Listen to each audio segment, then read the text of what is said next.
So today we're going to be continuing to take a look at a scenario where civilization starts over. In the last episode, we saw the scramble for Africa take place as the European powers divided up this continent and filled it in completely. So there are multiple Western European powers on this continent now, including the Dutch team, the Dark Cyan team, the Irish team. Of course, we still have the OG African country, and we also have this one over here. We also saw a war take place in the Balkans, a little bit more colonization around the world. But anyway, if you do enjoy today's video, make sure to leave a like on it and subscribe to the channel if you're new. So like I said, Africa got completely colonized in the last episode, leaving only, I think, 3 main African countries left, being this Tanzanian country, the Somali coast country, and then of course the northwestern African country. Outside of that, it is all European. Oh, and then also South Africa. But outside of that, it is only European. Now let's talk about trade routes, because we haven't talked about trade routes in a hot second. Now I'm sure that over time trade routes, just like in real life, are going to kind of get outdated. Now at this point, they're probably still like used, but definitely not as much as they used to. I think at this point it's only fair that we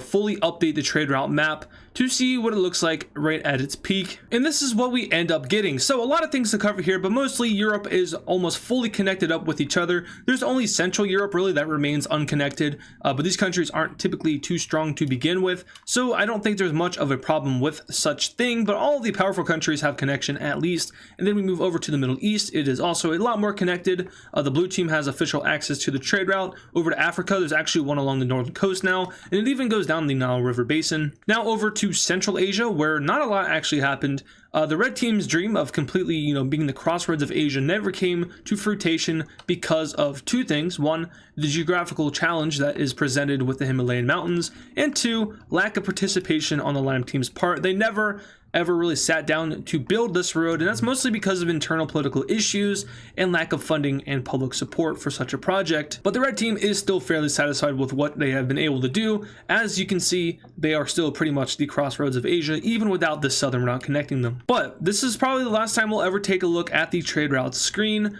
and yeah, goodbye. So the first thing that we're going to do outside of that is take a look at the alliance map. Now, as you can see, there is only one alliance in the world at this point, and that's not too realistic considering the circumstances and the challenges that these countries have been through. Now, the Triangle Alliance at this point is pretty much broken up. There's too much diversity between the 2 sides, being, Iberia and Africa, and that mostly came into play after the scramble for Africa. Now, the northern African country here, as I stated earlier, was very against this idea of scrambling for Africa and dividing the continent up amongst foreign powers. This created a split within the alliance, as this country down here really didn't want anything to do with Iberia anymore. Now, remember, the blue team pretty much had to go along with the European powers so they wouldn't get split up as well, so they just kind of let them have at it. But after this scramble is over, they will officially withdraw from the Triangle Alliance, leaving just the 2 Iberian countries within this Triangle Alliance. However, they are shopping for a new partner, and they will find one just north of their border, being the French Green country. They joined this alliance after working with them in the past, and this honestly is a good fit for them because they are all 3 right in this region. They also all 3 have a common enemy, being this lighter blue country here, but those tensions have since slowed down. But now let's go ahead and jump over the pond to South America, where we have a lot of colonization happening at once. The Lime team's tiny colony over here in South America has slowly been getting more and more strong, as the Lime team has been, they're not super focused on it, but there is a department within their government which is, very pro-colonization. They are mainly the department that is focusing in on Indonesia, but after discovering this part of South America, they are also now super invested in making their empire global. So while the public support and government support isn't too high for this continued growth, the department will still work at it, making sure that this colony grows into a strong one. So they will continue to grow it along the South American coast, and they will also start to cut inwards, going towards the Atlantic Ocean, which would help them out a lot. So with word being out that the Lime team is now taking over another continent, the world will scramble to colonize South America. Now, the reason the world is doing this, and I don't want to say scramble as in the scramble for Africa, because this will be a lot less neat. It's going to be a lot more messy, but the world doesn't necessarily like the Lime team's expansion. And that's because they're the strongest country in the world, so typically those countries aren't well liked. So yeah. And the first country to really take notice of this and start their expansion is the Dark Cyan team in Iberia. They will make their South American colony pretty large, just like their claim in Africa, which is the biggest claim in Africa. They will focus on the Pacific coastal areas of South America, taking over areas where Ecuador and Peru are in modern day. They will also capitalize on the Amazon rainforest, starting a huge lumber type tycoon over it. Tycoon, is that the right word for that? Sort of. Anyway, they will finish up their colonial claim in South America, having it end up look something like this. And now I make the borders look nice and pretty. I don't think pretty is the right word for that, but we'll go with it. The African Union will also go ahead and expand their colony, but just not as much, as their personal support for colonization is fairly low considering the events that just occurred on their continent. In fact, the public is mostly against the African Union's colonization, and eventually the program sees a cease in expansion as the politics behind it are becoming a little too divided. Now back over to the Dark Cyan country, just real quick, they do go ahead and expand into Central America, which is of course outside of South America, but for the most part they will stop and slow down as their, empire at this point is becoming way too large. The Irish country will go ahead and hop across the pond as well, meeting up with the border of the African Union and colonizing much of southern Brazil into Uruguay and even down into Argentina. The Irish are very good at colonizing in this timeline, which honestly is kind of unrealistic considering the small island that they are on. Now, I wouldn't put it past Ireland. You know, Ireland's been through a lot, so maybe they could fully go ham at this. But in order to make it a little bit more realistic and also to add some beef up to the Irish country, which is a very weird beef up for the Irish country, that's odd. To strengthen the Irish country, the leader will decide to go to war with the British Isles, invading into the yellow country right here and fully annexing it. This country is fairly new, only being born 2 episodes ago, but here they cease to exist after the invasion via the Irish, who are making themselves a pretty notable Celtic union at this point. They're just missing a little bit of northern Scotland, and then of course Cornwall and a little bit more Wales, and I guess Brittany as well. On top of their expansion in their home British Isles, they will also go ahead and finish off Quebec, fully colonizing this part of the Americas. Now at this point, I do want to make a point very clear. The Berlin Conference happened in the 1880s, 90s? I forgot already. But that happened in the late 1800s, and then in the early 1900s, you know, like 1914, World War I started. That's about 20 to 30 years after the Berlin Conference. And we already had our Berlin Conference, except it was the Amsterdam Conference, so just something to keep in mind. Now, of course, there are some things that are not continuous, such as the United States does not exist, and it's not even filled in all the way. And also, there really aren't that many great powers in Europe. Now, there are, of course, you know, you have the Dutch country, the Dark Cyan team, and the Red team. Those are your top 3 powers in the European continent. Outside of that, there's some fairly weaker countries. You know, Central Europe is extremely weak. Any country could just stroll in there and wipe them out right away. But alas, elsewhere tensions are rising, specifically within the Gold country and the Russian country. Remember, these two didn't really like each other at first, after the Russian country decided to go all ham and start really stealing population from other countries. The Gold team in particular was not happy with this, and tensions between these two are at an all-time high. Now, of course, the Russian country is nowhere near as strong as the Gold country, as these guys are mostly just land and not power. I just got interrupted. I have no idea what I was talking about for a second, but we're back now.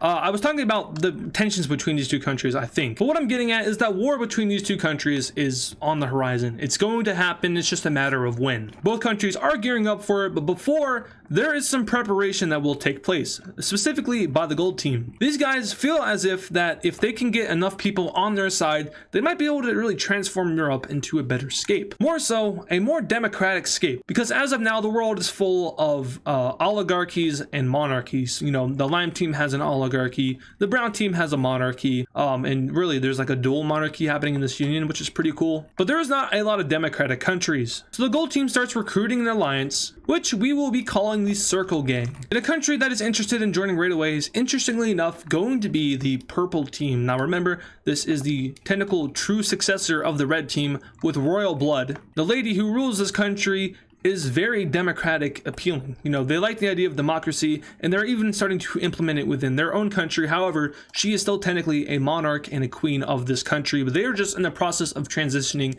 into a more democratic country. Maybe she stays the ruler for now, but in the future, there could be elected leaders. She wants to join the Circle Alliance. She gets the protection of the Gold team, a top 10 power in the world. And other countries will be interested in this alliance. Such countries include this country, which was funded by the Gold team in their independence campaign, and interestingly enough, the Purple team. Now, the Purple team isn't really known for their kindness and democratic values. They're quite war-ish, you know, they're warmongers. They just invaded a country over here in the last episode, and they invaded Corsica. And these guys aren't relatively, like, they're not super strong, especially considering when you're comparing them to what they once were. But they want to join this alliance, and maybe it's because of the gold team, maybe it's because of the ideals, who really knows. But a lot of countries, including the brown team, will slander this move and start to slander the Circle Alliance because it doesn't really uphold the true values of, you know, the gold team and the pink team. So they'll get a bad rep, but it only causes tensions from here. The brown team and the gold team begin to beef, and then of course there's the whole thing down here with the red team and the gold team. If you remember, the gold team attacked the red team in a way, and even has some of their old claims right here. I mean, you can see that the red team used to be right here from this uncolored pixel, so that just proves that the red team has been through a lot. And remember, the red team and the orange team are also very close together. There's a set of, I think it was twin brothers, who rule these two countries together. And then there's the blue team, there's a lime team in this region. So really, if this does escalate, it could be huge. And I'm not spoiling anything, but maybe we'll see what happens in the next episode. But for now, let's go ahead and continue on with our colonization, because we're almost done filling in this map. Over to the Americas, the French green team, having a little bit more freedom after colonizing Africa, will start to colonize a lot of Canada, moving into the central area of this ginormous open field of land, or I should say open forest of land. They will also wrap around and be the first country up here to these Canadian islands, I guess other than the Irish country, but they were already kind of here with Greenland. And they will start taking over these islands, getting up near the Arctic Circle, but they won't go too far because there's not a lot of value in them as of now. I mean, I'm sure there's oil galore, but they don't have that technology just yet. They're almost there though. The brown team will expand their American colony a tiny bit. However, due to some unspecified reasons, they have very much slowed down their colonization campaign almost to a halt, as their last expansion takes place in the Yucatan Peninsula. And other than that, there's no more movement by the brown team, which is pretty surprising for a lot of countries, considering that they are the second strongest country in the world at this point. The military might could even rival the lime team, but their economy definitely does not. But they're seriously, you know, they're up there in strength. So it's kind of like a what is happening kind of thing with the brown team stopping their colonization. And a lot of hostile countries with the brown team are put on alert. You know, these guys might be gearing up for something, who knows? But now we need to talk about Korea and their colony in the Americas. Korea used to be a fairly strong and representative country. However, they lost the war to China and really were just kind of embarrassed. Other than their own peninsula, they don't have any claims outside of the world other than Alaska. And let me tell you, they're really struggling with this colony. Maintaining a colony that is halfway across the Pacific Ocean, and the fact that, you know, you don't even own Japan, so you can't really use Japan as a staging ground to go across the ocean, is very tiring on one's economy and the department which handles colonization. So the Korean leadership will make a very hard decision to let go of their claims within the Americas, but they don't want to just give it up. They want to sell it. And if they are able to sell it, maybe they can rejuvenate their economy and perhaps, you know, start to expand their country once more. Although, I mean, I don't know if you want to do that, considering that these guys are friendly with these guys, and these guys give you a whooping the last time you fought them, so maybe you shouldn't do that. But anyway, they are looking to sell Alaska, much like how it happened in real life, except the world at that point was a lot more filled in, and there really weren't any colonial powers over here anymore other than Great Britain, who had Canada. So Russia sold it to America because I guess they were offering the most. I actually don't remember how the Alaska purchase went down. But Korea puts this chunk of land on the market, which would be a lot more than what it sold for in real life, because Alaska, you know, it goes all the way down to the Pacific coast and into California at this point. So this is going to be a lot more valuable and a lot more harder to purchase. The brown team will go ahead and opt out of this purchase, stating that they are saving up for something else, interestingly enough. But try to make a guess as to who will buy Alaska. It will be a European power, maybe it will be an Asian power over here, maybe it's China, which would be kind of funny. But now for the grand reveal, who buys Alaska? Well, the Korean team will make a big deal with the lime team to sell Alaska over to the strongest country in the world and the top economy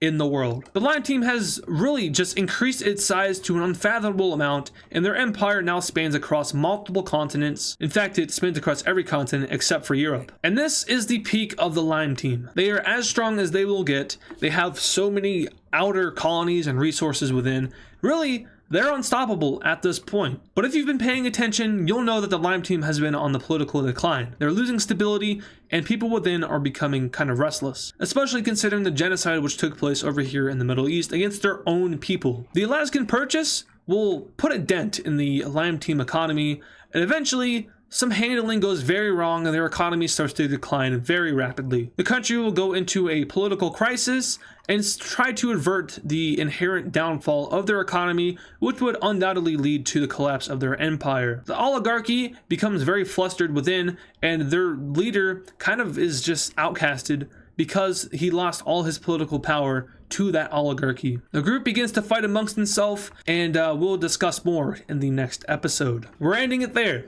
I don't want to go any further with the Lime Team because, you never know what could happen between episodes. Maybe the Lime Team fixes what's happening and they remain a top power in the world, or maybe they collapse and maybe they lose their empire. We also have to remember, there's a war brewing in Europe. The Russian country and the Gold country are very against each other. And, the Brown Team is also very against the Circle country because of their lack of ideal truthfulness. The loyalty to the ideal of democracy is non-existent, and the Brown Team finds that kind of insulting to the whole civilization thing, I guess I haven't really said this, but in a way, the Brown Team is fairly people friendly. They are a monarchy. There is no democracy. However, the leader of the Brown Team is pretty much all for the people. So they find it insulting that the Circle Team tries to uphold a form of democracy, for the peopleness. However, they're just not really for that, especially the Purple Team, who is a warmongering aristocracy at this point. So the world is becoming unstable. And this is the effect of large expansion and lack of democracy. The world is slowly turning towards war. What we have happening here is the Blue Team is also experiencing something similar to the Lime Team in India, and that is that they are having political instability due to a lot of clashing culture within the country. There's a lot of violence, especially down here in the southern region, and they end up making the decision to go ahead and just spit out this southern country. And now we have a new country formed on the British Isles. Anyway, now on to the more fun stuff, such as colonization. I'm saving the big war for the last event in the video, so we're gonna get a bunch of other small stuff out of the way. But specifically over here in South America, where the Irish country will go ahead and expand their South American colony. Now remember, the Irish country is it's a big colonizing country at this point. They have a huge colony over here in Central Africa. They have a lot of colonies going on in North America, and they have their largest one probably eventually down here in South America, where Brazil and Argentina and Paraguay and a bunch of other countries are. It was not necessary for me to start naming them off. Anyway, this colony is becoming very large, now wrapping all the way down to the South Atlantic Ocean. Or I guess at this point it would just be the South Sea, right? And they also connect up with the Lime Team's colony. Now speaking of the Lime Team, we have them finally having something bad happening to them, and that is that the political turmoil within is reaching a breaking point. The oligarchy has completely at this point just separated into two different groups. The monarch who rules this country, he's irrelevant, he kind of disappeared. And this rippling effect is felt throughout the entire Lime Team empire, as the first colony of theirs to go ahead and break away is going to actually be their most recent one, aside from Alaska, and the South American one. Now remember, this one wasn't supposed to happen in the first place, so it really isn't that big of a deal that it's breaking away. And at this point, it's a couple of decades old. Time in this series doesn't really move correctly.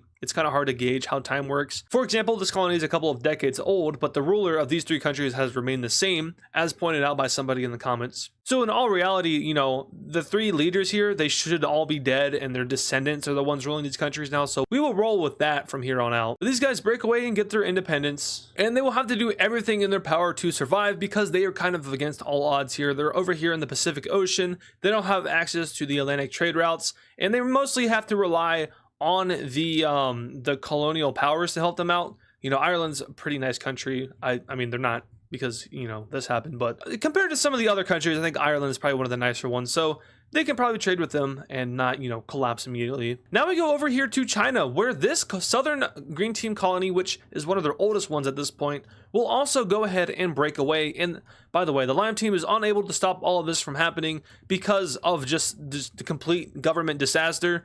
They are crippling on the inside. Now, they're stable enough to where they're not going to have any, civil war or revolution, maybe. But they're not stable enough to stop any of this stuff from happening. And the government is so split that they don't even care. They're just focused on themselves and the mainland. So South China goes ahead and breaks away and forms their own country. And they will immediately become friends with their surrounding neighbors. This area is pretty friendly, other than Vietnam. They might be a little bit salty about what happened with China. And as this video progresses, you'll see how the Lime Team continues to fall. That was just the beginning stages. The breaking point, by the way, was the Alaska Purchase. The oligarchy was kind of split on that, and it just happened. The government went a little bit broke because of it, and yeah, fighting ensued. So now over to Europe, where we have something really weird and random happening. The Brittany country is going to let go of their exclave finally, selling it over to the brown team for a steep price. They were having trouble connecting with it, and it's just probably better for them if they just let it go. So they do. And now it's finally time for our big war. World War I is approaching. The gold team and the Russian country are at each other's throats over diplomatic disputes, including the cultures and the civilian issues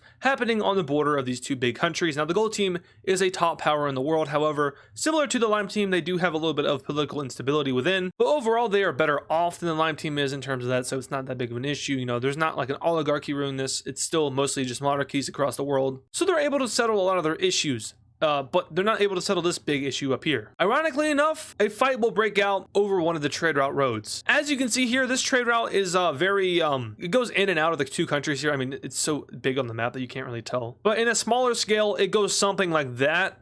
And it's a lot of weaving. And two military groups so happen to pass by each other, one of them claiming that they are in the territory of the other. And it's, you know, hard to settle because once again, it winds like that. It happens in the gold country right here. Russian troops are like, hey, get out of our country. And the gold team is like, what are you talking about? And it's a lot of verbal argument until eventually guns are pointed at each other. And the Russian country will go ahead and shoot at these gold team troops.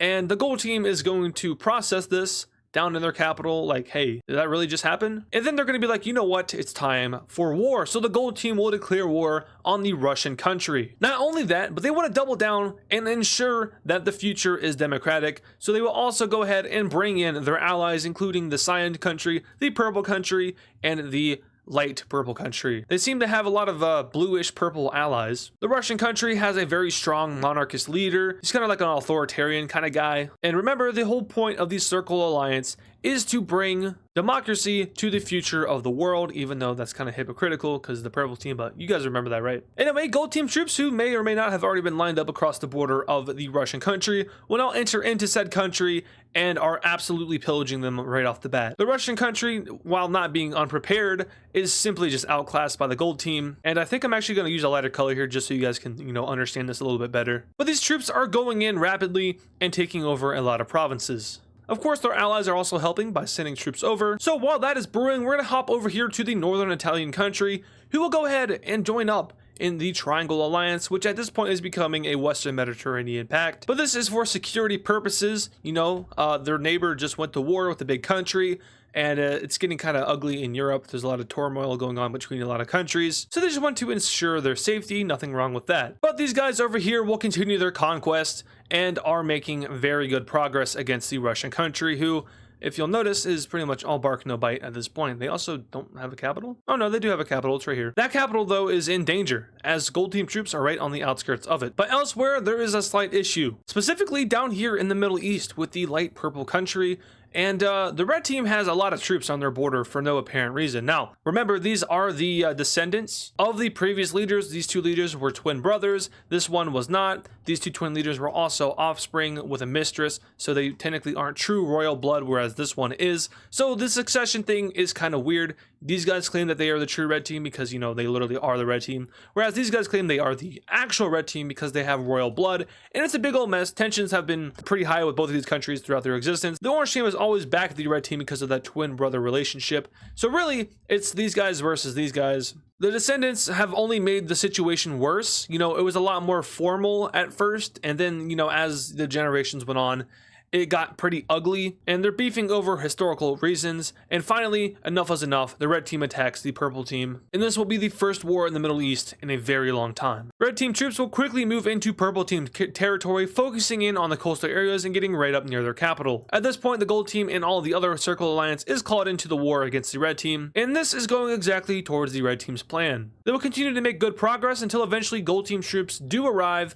and those gold team troops are simply too much for the red team. You know, the red team used to be a powerhouse, but that was a very long time ago at this point, and their army is no longer as good as it once was. And eventually the red team is almost pushed completely out of purple team territory, leaving a mark like this. At this point, the orange team will get involved, joining the war on the side of the red team. They already might have been fighting, perhaps. Maybe there's some orange team troops on that sideline, who knows? But with the orange team's entrance into this war, we have the entrance of the other purple country into the Circle Alliance. Now, this country has been through hell and back. They have had a very rough history, being sandwiched between two powers, you know, the red team and the lime team. It hasn't always necessarily been fair for them, and they have had a lot of frequent times where they just get obliterated. But they have managed to survive this long, and they have a lot of hate for the red team, understandably so. So they will, of course, join this war against them, hoping to wipe them out for good and end that saga of world history. Most of their military operations will take place in the north over here, where there is not a lot of red team population, and it also helps them give space towards their capital, who is right on the border of the red team. This wasn't really expected by the red team. They didn't think that the purple team would, you know, settle their beef right now. They had a feeling that it could happen, but not right here. So as you can see, they're losing a lot of land. It's not very healthy. Doctors don't recommend losing this much land in a war. On top of that, the red team is also pushed completely outside of their sister country and are now getting invaded by said country. To make things even worse for this country, the Circle Alliance is also expanding over to the Turkish country over here, who has had a history of having issues with the red team. They were pushed all the way to Crete by the Red Empire. They survived. The red team collapsed and they made their way back onto where they once lived. Now they want to decimate the red team once and for all. So yeah, it's basically red team versus all their ops, and the ops are winning. The purple team will eventually separate them from the Mediterranean Sea, pretty much crippling their economy. And the orange team will do all that it can to protect their brother country. But for now, let's focus on Russia. What's happening in Russia? Well, Russia is seeing a resurgence. The people that they brought here are fighting against their old countries, which is kind of weird. But a lot of the people that moved here hated their old countries. That was the whole purpose of moving here. So they will take up arms against it in hopes of maybe moving back to them under the rule of the Russian country. Who knows? The future cannot be said because the future is, you know, unpredictable. Although I know the future because I'm essentially God in this universe. I mean, for example, I could just sink the lime team. It's that easy. So with the Circle Alliance going ahead and expanding pretty rapidly, the world is taking notice that this alliance, although claiming that they're democratic, isn't democratic at all. This alliance is simply just attacking weaker countries that they disagree with, and it's not a good route for democracy, and it's not true democracy at all. There's no diplomacy involved. They're just being militaristic. Now, of course, most of the world at this point is militaristic, but it's getting better, and they do realize that, you know, militaristic future isn't the best of future for the world. But these countries are all for that militaristic future. And the Triangle Alliance in particular is, I mean, it might be kind of hypocritical, but they want to take out the Circle Alliance to prevent them from remilitarizing the world because, like I said, tensions and militarism in the world has been on a steady decline, although the resurgence of the Circle team has kind of curved that back up. And although, once again, it's hypocritical, the Triangle team is here to eliminate it. So the Triangle Alliance will make an entrance into the war on the side of Russia and the two red team countries over here, and this will kind of officially put these guys into the Triangle Alliance. And this is what our war is looking like at this point. The purple team, who is a war fiend, was ready for this. They've been waiting for the opportunity to pounce on their neighbor, and that's immediately what they do as they start to rapidly advance into the Union territory, threatening their capital almost immediately. It gets so bad that they in fact just lose their capital, and the Union country is on a very steady decline. The purple team was ready. They wanted to throw hands. They were just waiting for the perfect opportunity, and they got it. Additionally, in Africa, we see them take the colony of the Italian Union, taking over the northern areas, and that's basically that for that. So these Circle countries continuing to see a lot of success in this war. Back over in the Middle East, the purple country connects with the other purple country, eliminating the northern half of the red team,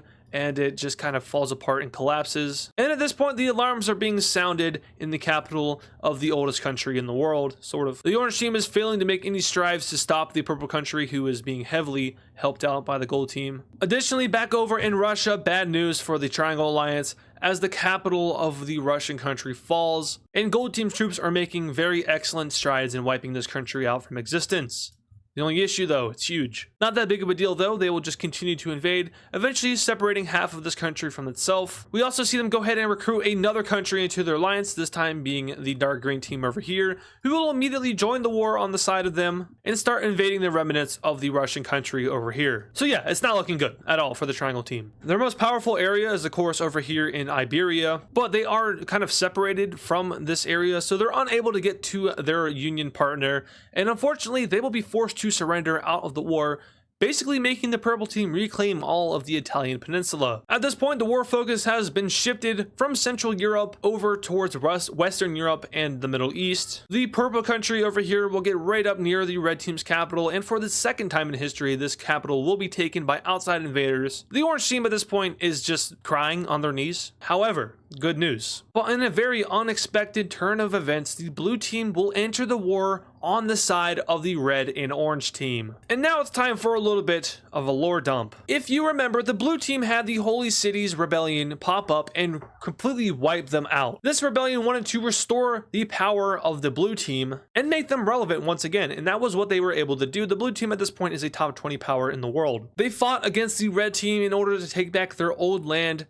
And, you know, there was a lot of stuff happening over here when they were also fighting with the Lime team. However, it was all kind of a false flag operation. The blue team was in secret working with the red team. In fact, the red team is the one that funded the Holy City Rebellion that overthrew the blue team's alliance. At the time, if they had openly, you know, said that they supported the rebellion there, they would lose a lot of their diplomatic relations across the world, and a coalition could have been formed against them in order to stop their outreaching power on other countries. So the red team set up a false operation to make it look like this rebellion came out of nowhere, and doubled down on it by making the blue team fight against the red team, leading to the red team's collapse. Now, of course, the red team's collapse wasn't planned, but it was kind of good timing. It kind of just aligned. So, you know, we're going to lose this war. The red team knew that they were going to lose in the ending stages. So the blue team just got involved anyway. And that kind of sealed it for the world. You know, they just kind of figured that the blue team was a real, true rebellion from within. But all along, the blue team and the red team have been scheming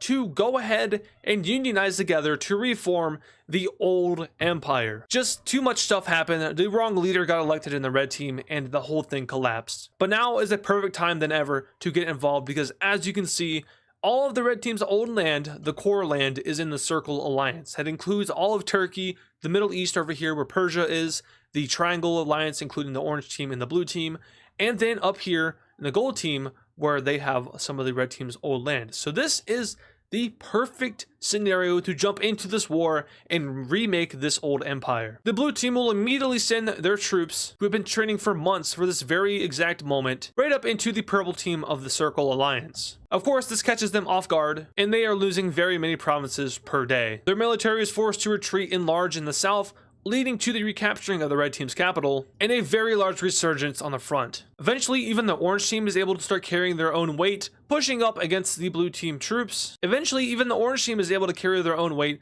pushing up against the purple country's troops. Meanwhile, over in Russia, the Circle Alliance continues to make very important strides in wiping this country off the map. However, one slight issue, and that is the fact that, you know, the blue team is involved in this war, as well as the dark cyan team. Those are two top 20 powers. You might want to start sending troops to deal with them. So they do. And along the way, they even pick up another ally. And that ally is going to be none other than the green team. Remember, the green team is also a victim of the red team. They want to make sure that the red team and all of its philosophies and ideas are wiped out from history, and that includes the blue team, who is looking to reform the old red team's empire. The green team enters this war and starts immediately sending troops into the Middle East in hopes of taking them out. So far, the Triangle team has been largely unpredictable, but the Circle team has had a lot of success in recruiting, so they don't have as much of an issue as they would have had they not had all these outside powers join their war. Invasions continue on down here, and the red team's capital is once again under threat. But in war, it's impossible not to have mistakes.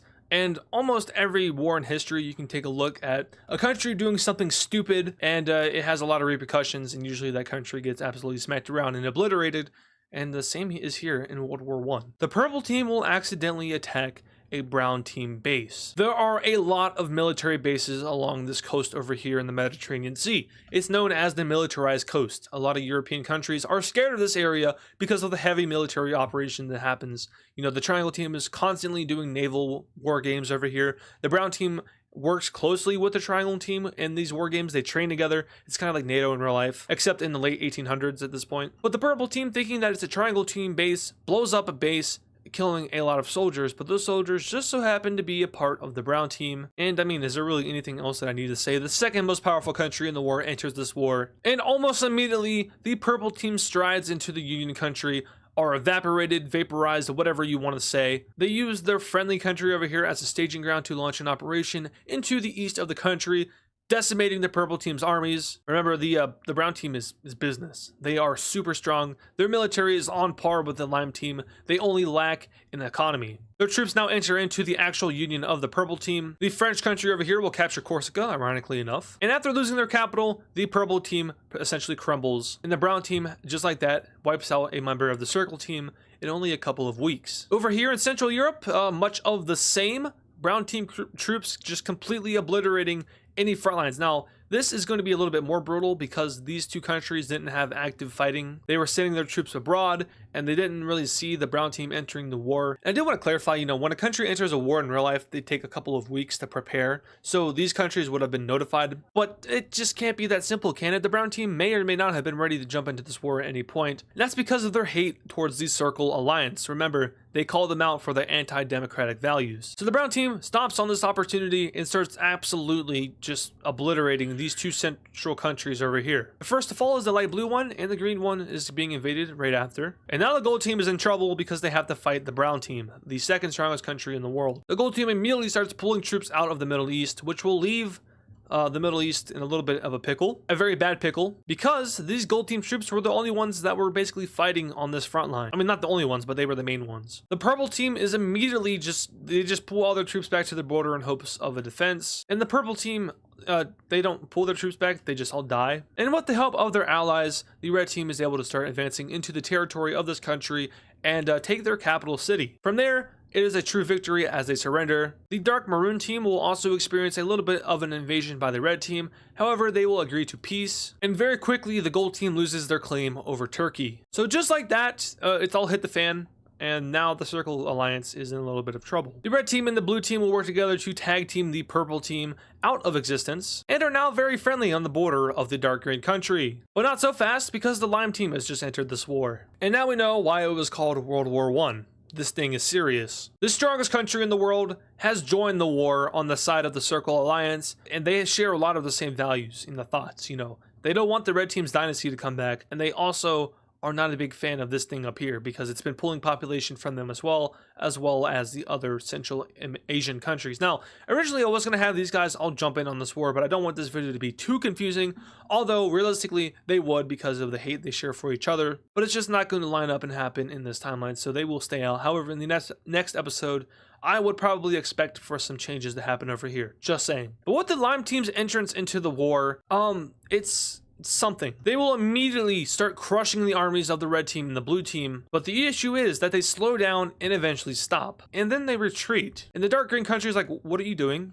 Can you not do that? Because, now the red team is invading us. And these two countries are going to chase these troops into the lime team. For the first time in a very long time, the lime team is being invaded by outside countries. You also have them losing their colonies over here where the big genocide happened. Very bad genocide. And now we're going to realize why these armies were retreating. This is why. The lime team experiences a civil war. And it's not getting any better as more and more groups show up in support of a new lime team. Now, each of these 4 groups, which I just drew in, are ruled by a separate oligarch. There are 7 oligarchs. 4 of them had enough and split away from the lime team, forming their own governments in their respective hometowns. And these oligarchs were very popular with the people. It was the other 3 and also the monarch who was kind of making these bad decisions and calls. The main government is the one that was pro-colonization. This rebellion is the one that is anti-colonization. And this new government here is also very people-friendly, whereas the old one, the lime team that is currently, is not very people-friendly. There's not a lot of democratic values there, and they don't really care about what the people want. But usually they don't have issues with the people because they're the strongest country in the world. They have the best economy, best military. So what is there to really complain about? Other than the government turmoil, which has, obviously reached its breaking point. So with these guys, fighting a civil war, they will exit the war and deal with their revolution. The blue team and the red team will respect this and start invading into the green country, who will immediately surrender over due to a lack of faith from within. The Triangle Alliance has won the Middle East, and on top of that, they have toppled the strongest country in the world, only simply by, just retaliating. Over in the Americas, we see that the brown team takes over all of the Alaskan Purchase, making their colony expand from coast to coast. And at this point, the lime team has been knocked off from the throne, and the new, most powerful country in the world is the brown team. At this point now, the circle team has been reduced to simply just the gold country. Them and, the dark green country over here, but they're being invaded. So from here, we see the red team and allies force the dark red country into their alliance, sending them an ultimatum saying, hey, if you don't move, then we're going to move you. So they joined. They had pretty friendly relations with the red team anyway, but it was just kind of a timing thing. They didn't want to force them in, but they kind of had to. The dark red team doesn't take any offense to it. And now the old red team order is working in unison, Of course, the red team order is these 4 guys right here. And they work together to start to topple one of the stronger countries in the world, being the gold team, who has also been here since almost the beginning. The brown team is making excellent strides in wiping out the green team, who eventually surrenders. And now the gold team is experiencing invasion from 2 sides. Very quickly, some of the smaller countries around the gold team who have felt threatened by them in the past will join in on this war, including the Farmers Union, which had a little bit of a change in the last couple of episodes. And honestly, they might not be ready to fight a war just yet, but they're going to anyway, pushing into gold team territory and taking over all of their Black Sea coast over here in the west. At this point, we also see the Russians finally rejuvenate their armies. They were bolstering their forces from behind and are now back in full force, pushing against the very distraught gold team armies. They meet up with the brown team, and they also meet up with the red team. And in face of a 3-front war, the gold team will make the very smart decision to go ahead and surrender over to the forces of the Triangle Alliance. But just before that happens, the capital city is attacked by red team troops, and they are able to take the capital city. The leader of the gold team takes his own life before he can be captured. That wasn't really a necessary step. They weren't going to imprison him. He wasn't going to be, touched at all. Doesn't matter though, because the gold team is going to officially surrender over to the Triangle Alliance. So ignoring the lime team for a second, victory has been achieved by the Triangle Alliance pretty much against all odds. I mean, this war was very back and forth, and it was fought by some of the most powerful countries in the world. You have the lime team, the brown team, the dark cyan team, and the gold team. Those are all top 10 powers in the world. And then you have countries like the blue team. You have countries like the French team. Those guys are all top 20, maybe 15 powers in the world. And there's going to be a lot of impact from this war. But before we finish it off, let's look at the lime team, who is they're rotting away. In Africa, the brown team will steal their northern Madagascar colony, and primed by this opportunity, the old Vietnamese country will go ahead and take over all of their land in this peninsula of Malaysia. We also see the Chinese country take over all of their Philippine claims, and before anything else can happen, these colonies over here will all declare their independence away from the lime team. Every single one of them. And just like that, the lime team's influence has gone from worldwide to just themselves. And they themselves are experiencing the end of their very own country, as the oligarchy simply just consumes their populace and basically militarizes them against them. Eventually, the lime team will sit down with the oligarchy and say that they surrender if they are allowed to live, and the oligarchy is okay with that. They allow for the lime team to remain a thing, and this will officially end World War I. So now we can take a look at a peace treaty, which it's going to take me a little bit to draw. So here is our map with alliances and such before, and here it is after. So there's a lot of breakdown here, but I'm going to try to go through it pretty quickly. So starting in Western Europe, we see the purple team is eradicated from the Italian peninsula and is forced to their exclave over here in the Balkan Peninsula, where they remain. Corsica goes over to the green team, and now jumping over to Central Europe, we see that the brown team will invade and take a large portion of the country that was once here. That country no longer exists to speak of, and the green team here is forced to be partitioned into 2. They have a northern half and they have a southern half, which is where the original government remains. The farmers thing actually got a lot of land out of this. They got land over from this country that used to be over here, as well as the gold team. And speaking of the gold team, they have been decimated. Not only were they forced to shrink down to the size of this, however, they were also split into 2. They do retain their more powerful areas, but a lot of their outside land is gone, and the Russian country is enlarged thanks to that, because as you can see, they have taken over a lot of the gold team's land. Now we move over to the Middle East, which is looking very different and a lot more interesting. The red team and the orange team unite together into the old red team, or I guess the old order at this point, and take over the Persian country that was here, as well as the one that was in Turkey, as well as the gold team's claims. The darker red country over here takes over some land from the gold team as well. They also take over some land from this maroon one over here, but they are allowed to live since they did surrender. Now let's talk about the red team. The old order, or I guess the old empire, is back. They call themselves the old empire. The blue team down south here didn't take over that much land. They got some from the lime team, like the areas where the genocide happened. They also got some from the Persian country, which no longer exists. The green team somehow managed to get out of this war without losing anything. Good for them. And now the elephant in the room, the lime team. The lime team has been pushed back to their origins. If you remember correctly, the lime team, I believe, branched off of the dark green country and expanded into India, where there was a lot of land and potential, and they used that land and potential to become the strongest country in the world. But they made some bad decisions and ended up losing all of it and that country has formed into what is essentially India. The Lime team does still exist, however, they are just, left over here in Persia / Pakistan and Afghanistan. They're no longer the strongest country in the world. They're no longer a top 5 power. They're not even a top 10 power or a top 15 power. They're not even a top 20 power in the world. That's how bad this war got to them. And at this point, it is insane how quickly one empire can fall. And as for the colonies around the world, let's go ahead and break that down. So once again, the Alaska Purchase that they just made is gone. The Brown team took it. The Brown team also took their colony in northern Madagascar. The Vietnamese country took some of their land. And as for their Indonesian colony, it has split into about 5 things. Each island basically becoming their own colony. I can also go ahead and throw on capitals, I guess that would help out a little bit.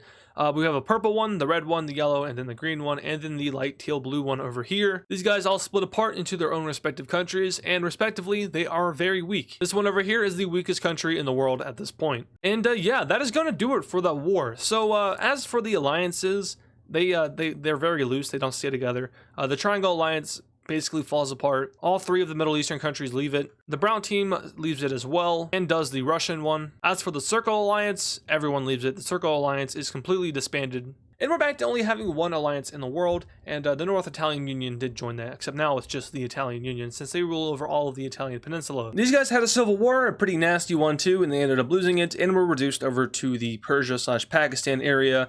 And meanwhile, the rest of India is now united under one country. And this country isn't as stable as you might think it is, and that's because of the oligarchs that are ruling it. Remember, the whole Lime Team Civil War happened because of a disagreement among the oligarchs, and they split into 2 with 3 oligarchs over here and 4 over here. Now these 4 oligarchs are struggling to put the government together. So what are they going to do? Well, they're not going to fight a war. Instead, they will allow for the leaving of 2 large province groups in the south, and these areas aren't necessarily ruled by the oligarchs. Maybe there's one that is, went to one of these countries, but these are just areas that were disagreeing with the new government and decided that they'd be better off on their own. So the Indian government is okay with just letting them go because the country simply just needs to rebuild. The civil war was pretty deadly. So, they're being very peaceful about it. And this government has finally decided that they want to take a democratic route, being one of the largest countries in the world to pursue such a thing as of yet. And this isn't going to be like the fake democracy that the Gold Team's alliance was pursuing. This will be real democracy, the kind of democracy that the Brown team likes, which is once again kind of ironic because the Brown team is not a democratic country. However, they love the ideas of democracy despite having a king. So this is what we have India looking like, and they will now go into their full rebuilding. Meanwhile, the Lime team, not so much. They're more worried about their ego. So what do?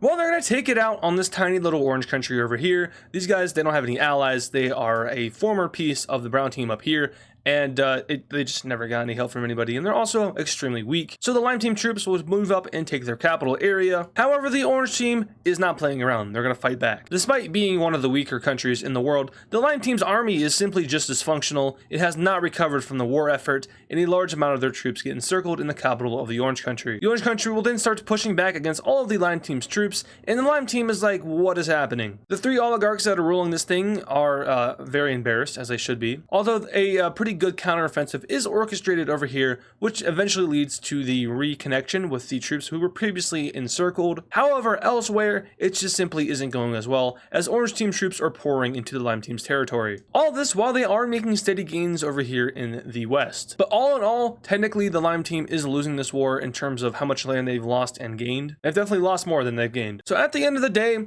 when the Lime team's army is threatening to get rid of the leaders of the Lime team, they will go over to the Orange team and force a peace treaty. And said peace treaty will look something like this. They only take 1 province, being this one. And that's kind of an embarrassing feat for the Lime team, who was just the strongest country in the world. They're not worried about it now. Now they will finally go into a rebuilding phase and simply just cut off connection with all of the surrounding countries. They only want to focus on themselves. And that's a stark difference between the Indian team over here, who is kind of branching out to their neighbors in order to get as much help as they can. Now let's go ahead and head over here to North America. Today is the day that we finally fill in the world map. The Brown team and the Red team will make a Greenland treaty, in which we'll split up the rest of this ginormous island between the 2 countries. Now the Brown team is aware of their very large empire, and there is a point in every country's history where they simply just shouldn't expand too much more, and the Brown team can still expand a lot. But the issue is that where they will be expanding is over here in North America,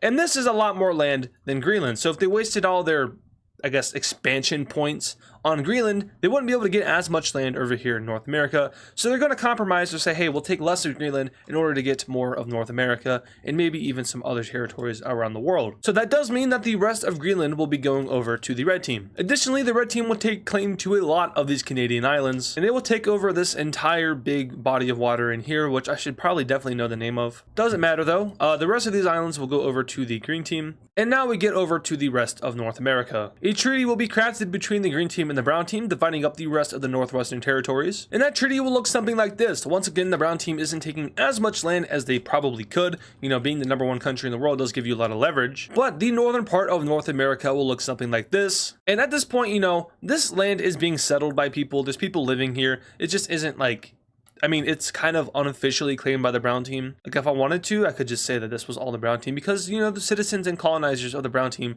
are living in all of these areas. It's just that the government hasn't set an official claim there. They have an unofficial one though. Kind of like how earlier in the series they unofficially claimed Alaska. I colored in the unofficial claim, and I feel like that could have been kind of confusing. But now that I'm doing the opposite of that, it's even more confusing. So instead of trying to confuse you guys, let's just go ahead and color in like what the actual claim is. There isn't an official peace treaty between the brown team and the dark cyan team around Central America. So it's just kind of where borders meet, and they do meet over here in Guatemala. So this is what North America looks like, totally filled in and totally colonized. The largest country here is obviously going to be the brown team. They take over all of, well, not all of, but a majority of present day United States and Mexico. Actually, they have all of Mexico. They also have all of Belize and a good portion of Western Canada. Now on to South America. This is where it gets kind of interesting. The red team will send out kind of like a memo to the rest of the colonizing countries, or just countries in general in South America. And that memo is this: we are taking this and we are done colonizing, which is a good thing because colonizing is very bad. But they take themselves a good portion of southern South America and leave the rest to the surrounding countries, one of them being this one, which is an offshoot of the Lime team in South America. They will take the southern area down here, officially making probably one of the longest borders in the world, minus this one. But now we can divide up the rest of South America. And a treaty is made between the dark cyan team and yellow team, basically establishing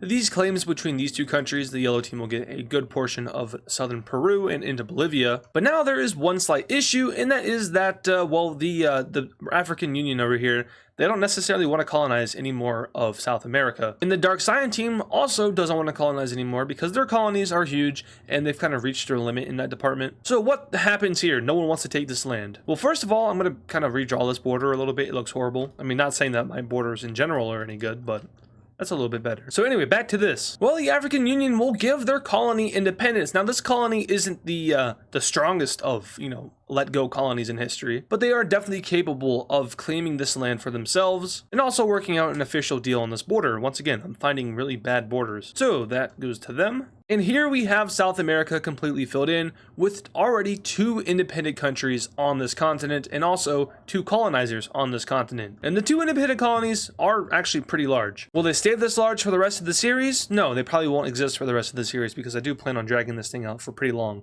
And I don't think dragging is the right word because saying dragging makes me feel like I'm like, you know, milking it. That's not what I want to do. Time is infinite, so I could just do this series for the rest of my life. I mean, this map could be pretty old. Now for Hawaii, I was kind of debating between giving them to the brown team or the Chinese team. I think we'll just give them to the brown team. It's whatever. It's not that big of a deal. But now we have every single continent filled in except for 2, being Oceania and the rest of Asia. Now at this point, these countries over here have certainly developed a lot, and they definitely are not weak anymore. That being said, they're not strong enough to like go to war and win wars, but they definitely are stable and not experiencing that many issues. The war didn't affect these guys, so they've been able to just grow as countries while everyone else was killing each other. And in particular, over here, we have a union taking place between this lime green color. I really like this color. I don't know what color it is. And this bluer one. I'm going to keep this color because, like I said, I like it. It looks cool. And the capital will remain over here next to this big lake. And by the way, this lime greener color country, I did mention that it was the strongest of these couple of countries over here.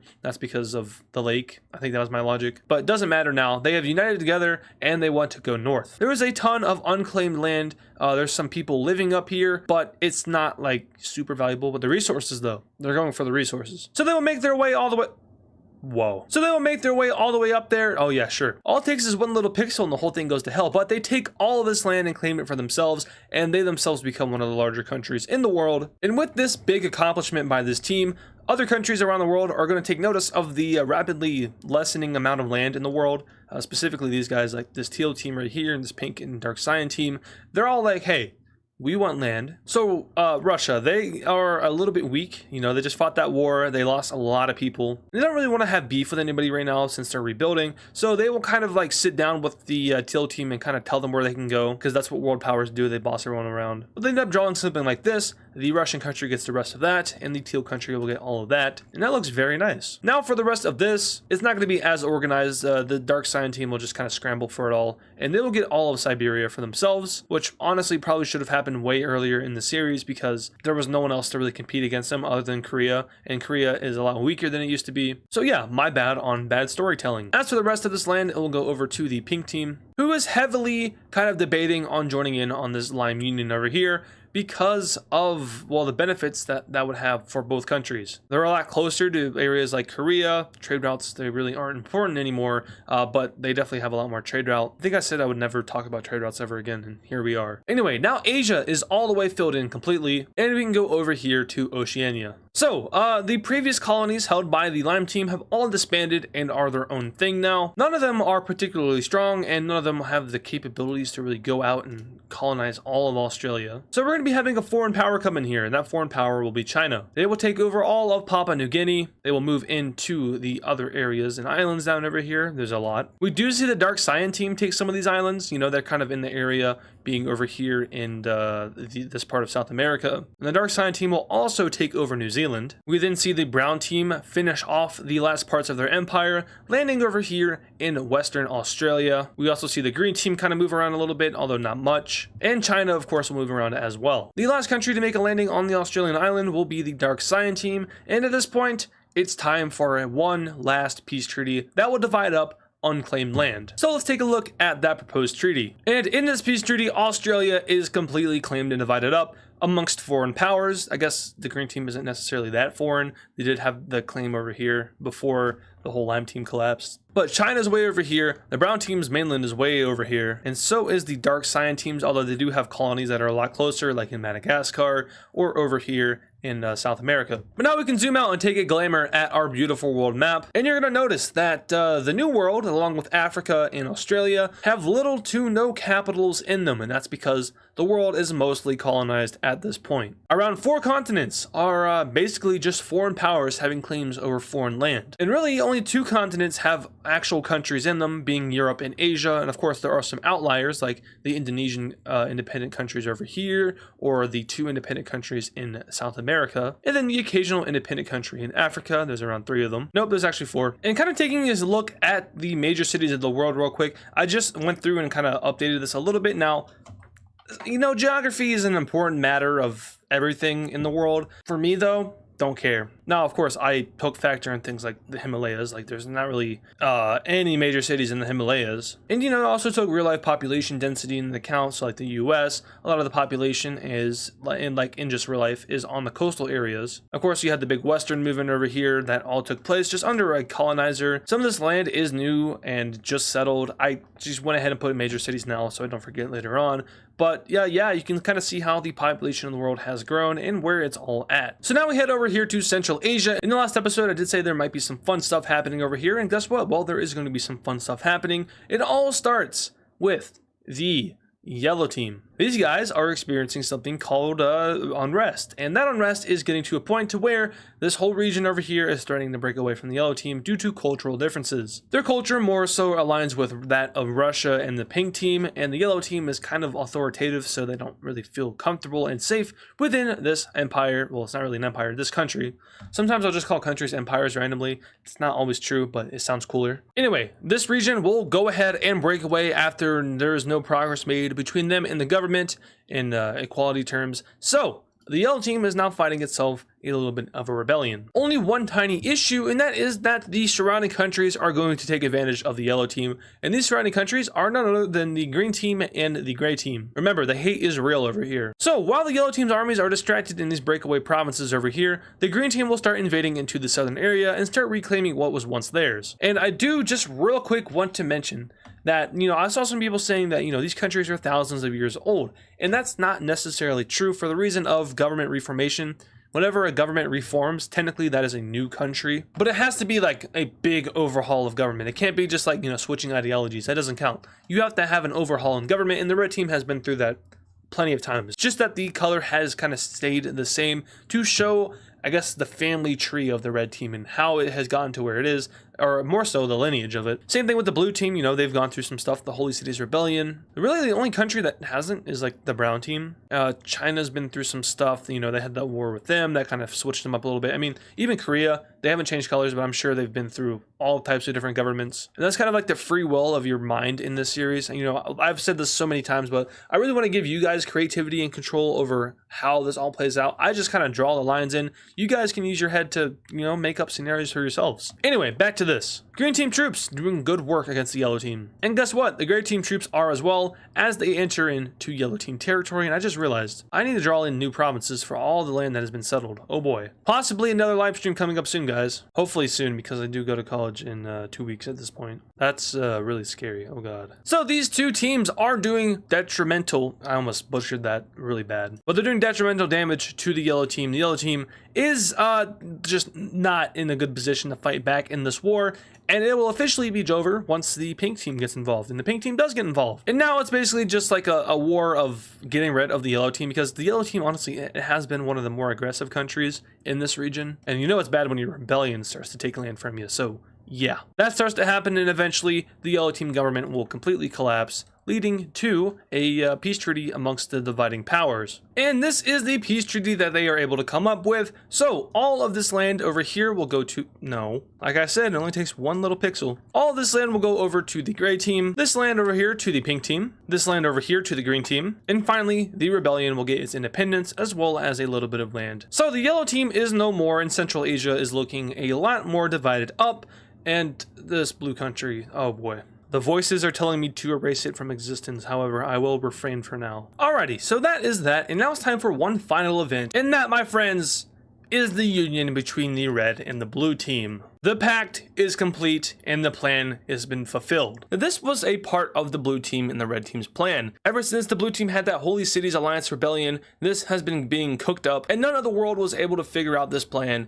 and it was a complete surprise to everybody. But the goal of this union is, of course, to restore the glory of the old empire, which was, the union between the red and the blue team that took place way back when civilization first formed. So why do these guys want to do that? That civilization is from thousands of years ago. Why do they care? Well, they do know that civilization stemmed from this area, specifically down over here. This is where humanity began in this timeline, and the purple team is very aware of that, and they basically have the assumption that they are the country, and there should only be one country in the world, and that is, of course, the one that started it all, so this union. And the route for this might seem kind of obvious, but they will be smarter about it. The red team back a couple episodes ago did go berserk and kind of exploded outwards. That was their own attempt at this, and that was because the ruler of the red team didn't really align with this plan, so he just kind of did it on his own. Didn't work. Whatever, it was fine. They were still able to unite in the end, just under a smaller empire. But there's your kind of lore dump / backstory for this country. So the first thing that they will be doing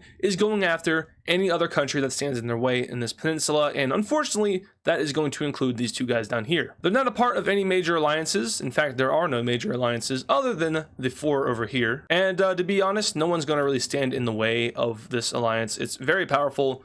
Probably top 10 at this point. I might be a little bit more. I don't know. I'd have to re-look at the power rankings. Maybe we'll do that at the end of the video. But the purple team will start to send their armies into the orange team, focusing in on the southern areas where most of their population lies. They make a quick campaign over to the capital city and have no issue capturing it. And from here, the rest of the armies will start to sink in to the more unpopulated areas to capture any major towns which may be there. But All in all, there is no challenge for the purple team in taking out this small country, which has actually been here for a few episodes now. Nonetheless, they fall, and the campaign moves on into the green country, who is a little bit stronger than the orange country, but a major disadvantage for them is that their capital is right on the border, so that thing is captured pretty quickly, and from there, it's basically the same kind of collapse as the orange team. Purple team troops zoom into this country and take over all of the major province areas, leaving the mostly unpopulated areas, and then over time they will work to wipe these areas out. So the purple team is successful in their first campaign, and we can go ahead and take a look at a peace treaty, which will of course look something like this, with these two countries being fully annexed by the purple team. And I did kind of give a name to this thing. I called it the Old Empire, and I think that's a pretty cool name, so we're going to be sticking with it. The Old Empire will completely annex the Arabian Peninsula, and now they have an interesting challenge. They obviously don't want to go after Africa because, well, you know, there's a lot of European powers here,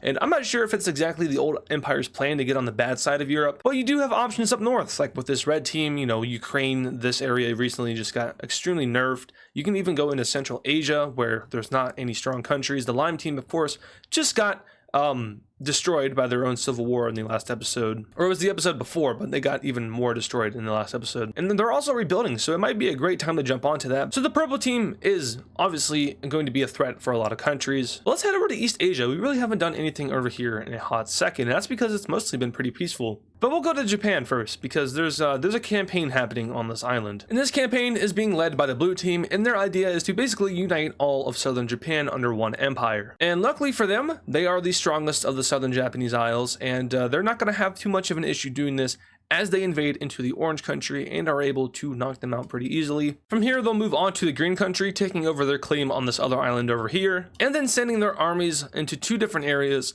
meeting up and splitting this country into two. Finally, they'll capture their capital, and then the rest of that country. Next up is the dark red country, and once again, they have no issue going in and completely taking this thing over. And at the end of the day, you can see they have no issue in uniting southern Japan under one empire. But now comes an era of toughness, because you have to assimilate all of these groups under one. Of course, the Japanese isles were colonized and settled by the Koreans, so there isn't much like racial or ethnic differences here, but the cultures, of course, have been doing their own thing for as long as they've been split. So that is going to be an issue to kind of accommodate, so they will spend some time doing that before they maybe look elsewhere at the rest of the Japanese isles. But now we jump over to Europe and do our daily Britain update, because it has been a hot second. And what would you know, there's going to be more blue success here, as the central blue country will launch an invasion into both the orange country and the green country, wiping them out when they are weak. And that was a pretty simple daily Britain update. Once again, these two superpowers on the outside, the brown and red team, are really preventing anything else from really going down here,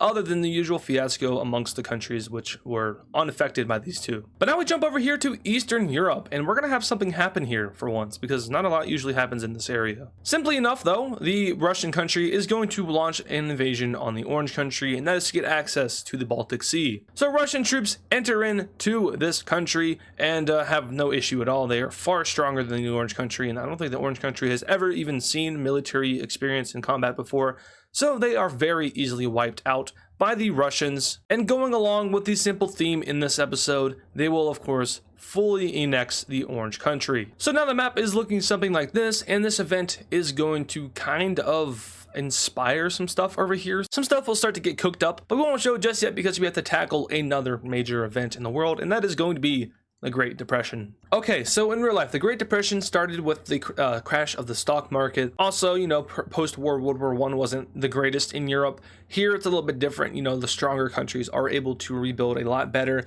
than the countries in our timeline were able to. But with the Lime team falling, the number one, you know, exporter, importer, economic power in the world, that kind of has some ripples across the world. And it did take a few years for it to fully manifest into the Great Depression, but it's finally here. The stock market crashes, which I don't know what country would be the host of it. You know, the United States in our timeline, that's where the stock market crashed, but maybe, you know, it's the brown country in this one. And by the way, I'm not doing a very good job at keeping up with like the inventions and the technology in this series, but we're at the point now where we have the early stages of vehicles. So, you know, like the Ford cars, but it's the T something. How did I forget? Model T. We also have the beginning stages of the airplanes. Now in real life, in World War I, there was kind of almost planes, but it was like at the end of the war, they weren't really used in combat.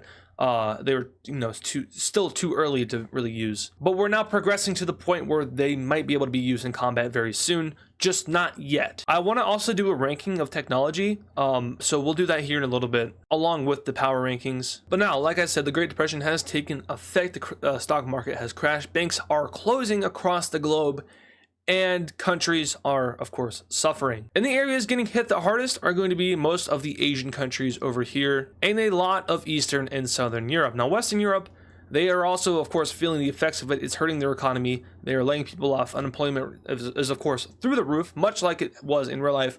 Now, to scale them, I'm going to say that the Great Depression and this timeline in real life are exactly the same. The effects of which countries are going through are going to be exactly the same. So it's not better or worse. But yeah, so what goes on with this? Well, like I said, Central Asia is getting hit pretty hard. In fact, so hard that these countries are on the verge of experiencing a complete economic collapse, whereas, money is way inflated and is worthless. But these two countries aren't able to really adapt and change to it. So what they're going to do is they are going to attempt to unite together under one country, thinking that the increased population and unity would fix their really high unemployment and inflation rates.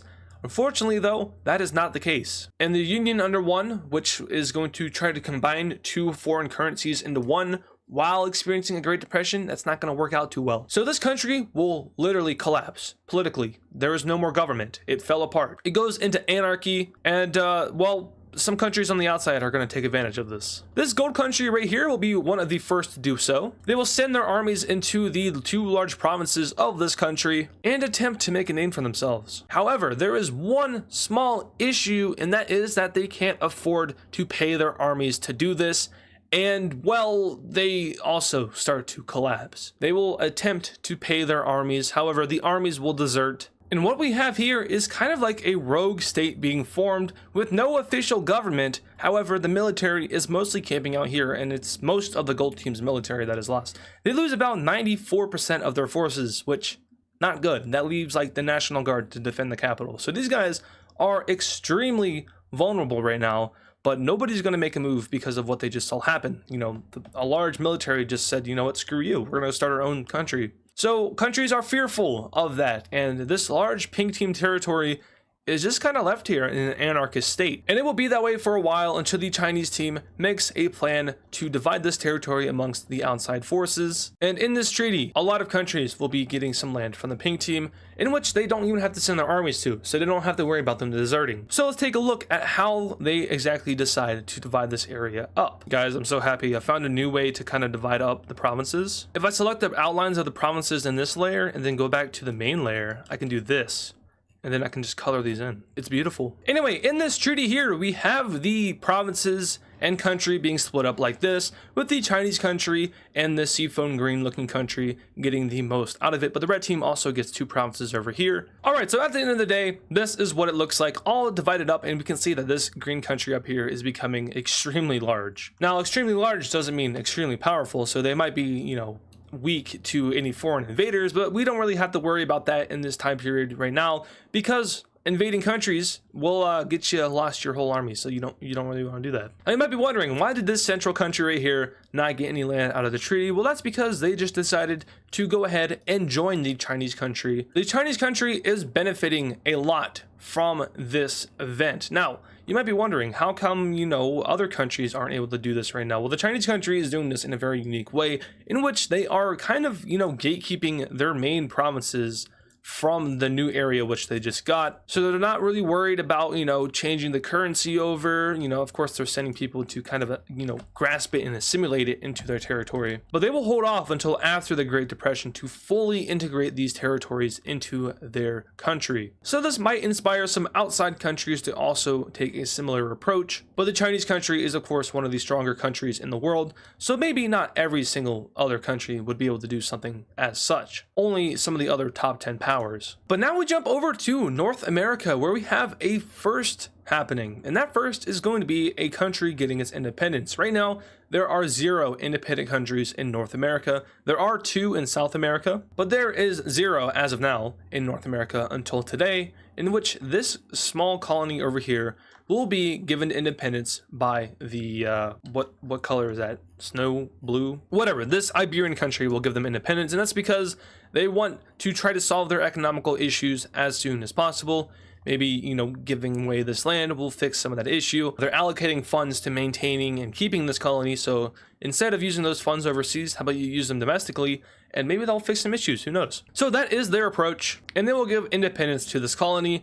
But it's not that simple. This colony will not just be one large country, it's going to be split into multiple different ones, which will look something like this. So these young countries here will be thrown out into the cruel, depressed world. Good luck, but your capitals will be here, they will be here, over here, and finally in the only major city in this island, right here. So 4 new countries, yeah, North America, yay. So now we jump over to Asia, and we'll be looking at these 4 countries right here. These guys have surprisingly a lot in common in that they stem from the Vietnamese country, but also that they are they're under the same currency, and that currency is the Chinese currency. The Chinese country in this timeline is pretty far ahead for its time.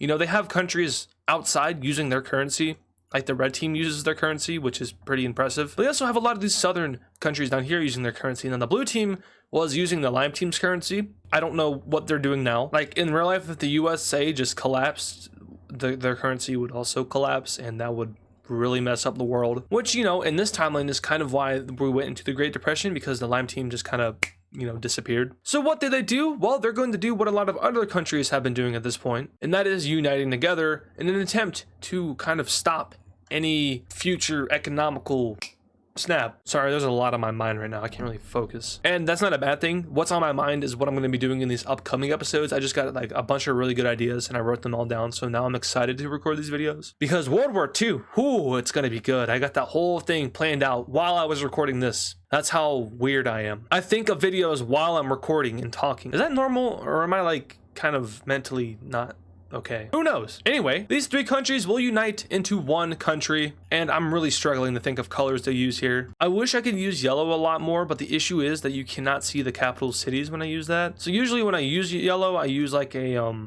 slightly different color, so this will actually work just fine. So this orange country is formed as a union, and similar to the Chinese country, the union is in place, but they're not going to work on the assimilation and kind of any other major roadblocks that happen when a union takes place until after the depression is over, and that kind of helps them exist. The Chinese country will also send support down to these guys to keep them stable and together because they are on good terms with the Chinese country. Now, the only remaining issue is the blue country, who is invited to and wants to join the union. However, due to that currency issue, it's kind of hard to integrate them right now because they're using a broken currency that doesn't work. Inflation in this country is like some of the worst in the world, and they're low-key on the collapse watch. So they will slowly but surely integrate them in, kind of switching their currency over to that of the Chinese country, but at the same time that's also inflating them. So they have to do it in a very careful way. You know, you take away a little bit of that money, put in some of your own money, inflation goes up, you kind of let that, you know, simmer and cook for a little bit, and then you do it again. It's not the most practical of ways to do it, but at this point in the timeline, it's what they have to do to stop that country from completely collapsing. Capital city wise, it will be over here on the east coast. And now we can see what the world is going through. The small countries are suffering the most, and there's not a lot of small countries left, to be honest. Of course, you just had the big bundle that just exploded over here, but those guys are new. We're talking about the old world small countries, so like the guys over here in Central Asia, and then of course Eastern Europe, which is where we'll be attacking next. Now what we have happening here is yet another invasion by the Russian country, and they will invade into the purple country, completely wiping it out of existence and also causing some issues from within. The people are aware that invading countries during such a time is not a good thing to do. It hurts your economy a lot. And at this time, the leader of the Russian country, which was so popular, you know, the guy that was pulling populations from other countries, he's dead. He's long dead. His son is the ruler of the country now, and he's older in age, and he never really lived up to the hype of his father. You know, he did lead his country through World War I, which was good for him, but the role in World War I wasn't really too popular amongst the people.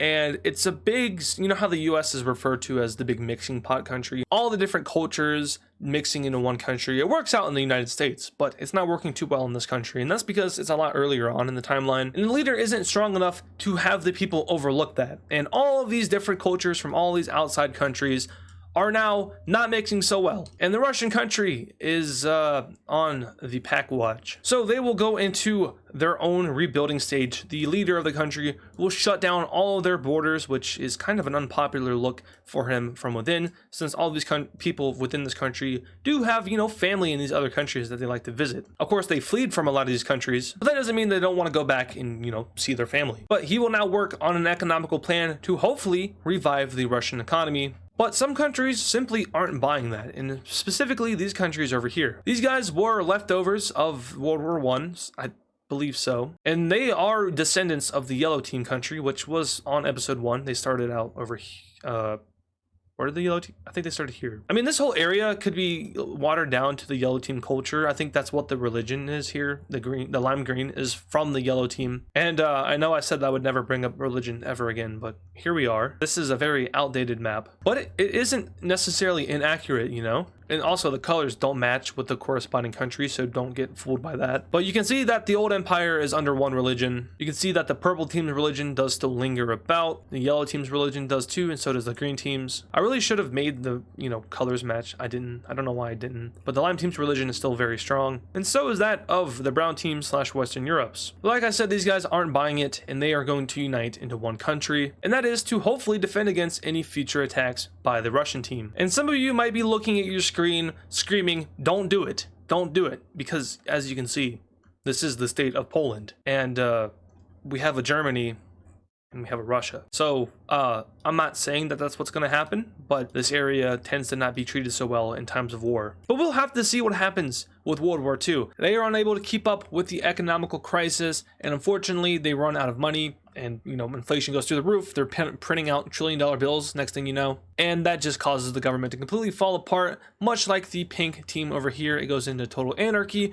before it is annexed by an outside country, being this light gray country here. Now I want to make a point that I'm going to be coloring this whole thing dark blue, and that's because the Russian country right above it is gray, and then you also have the Chinese country and the Indian country over here.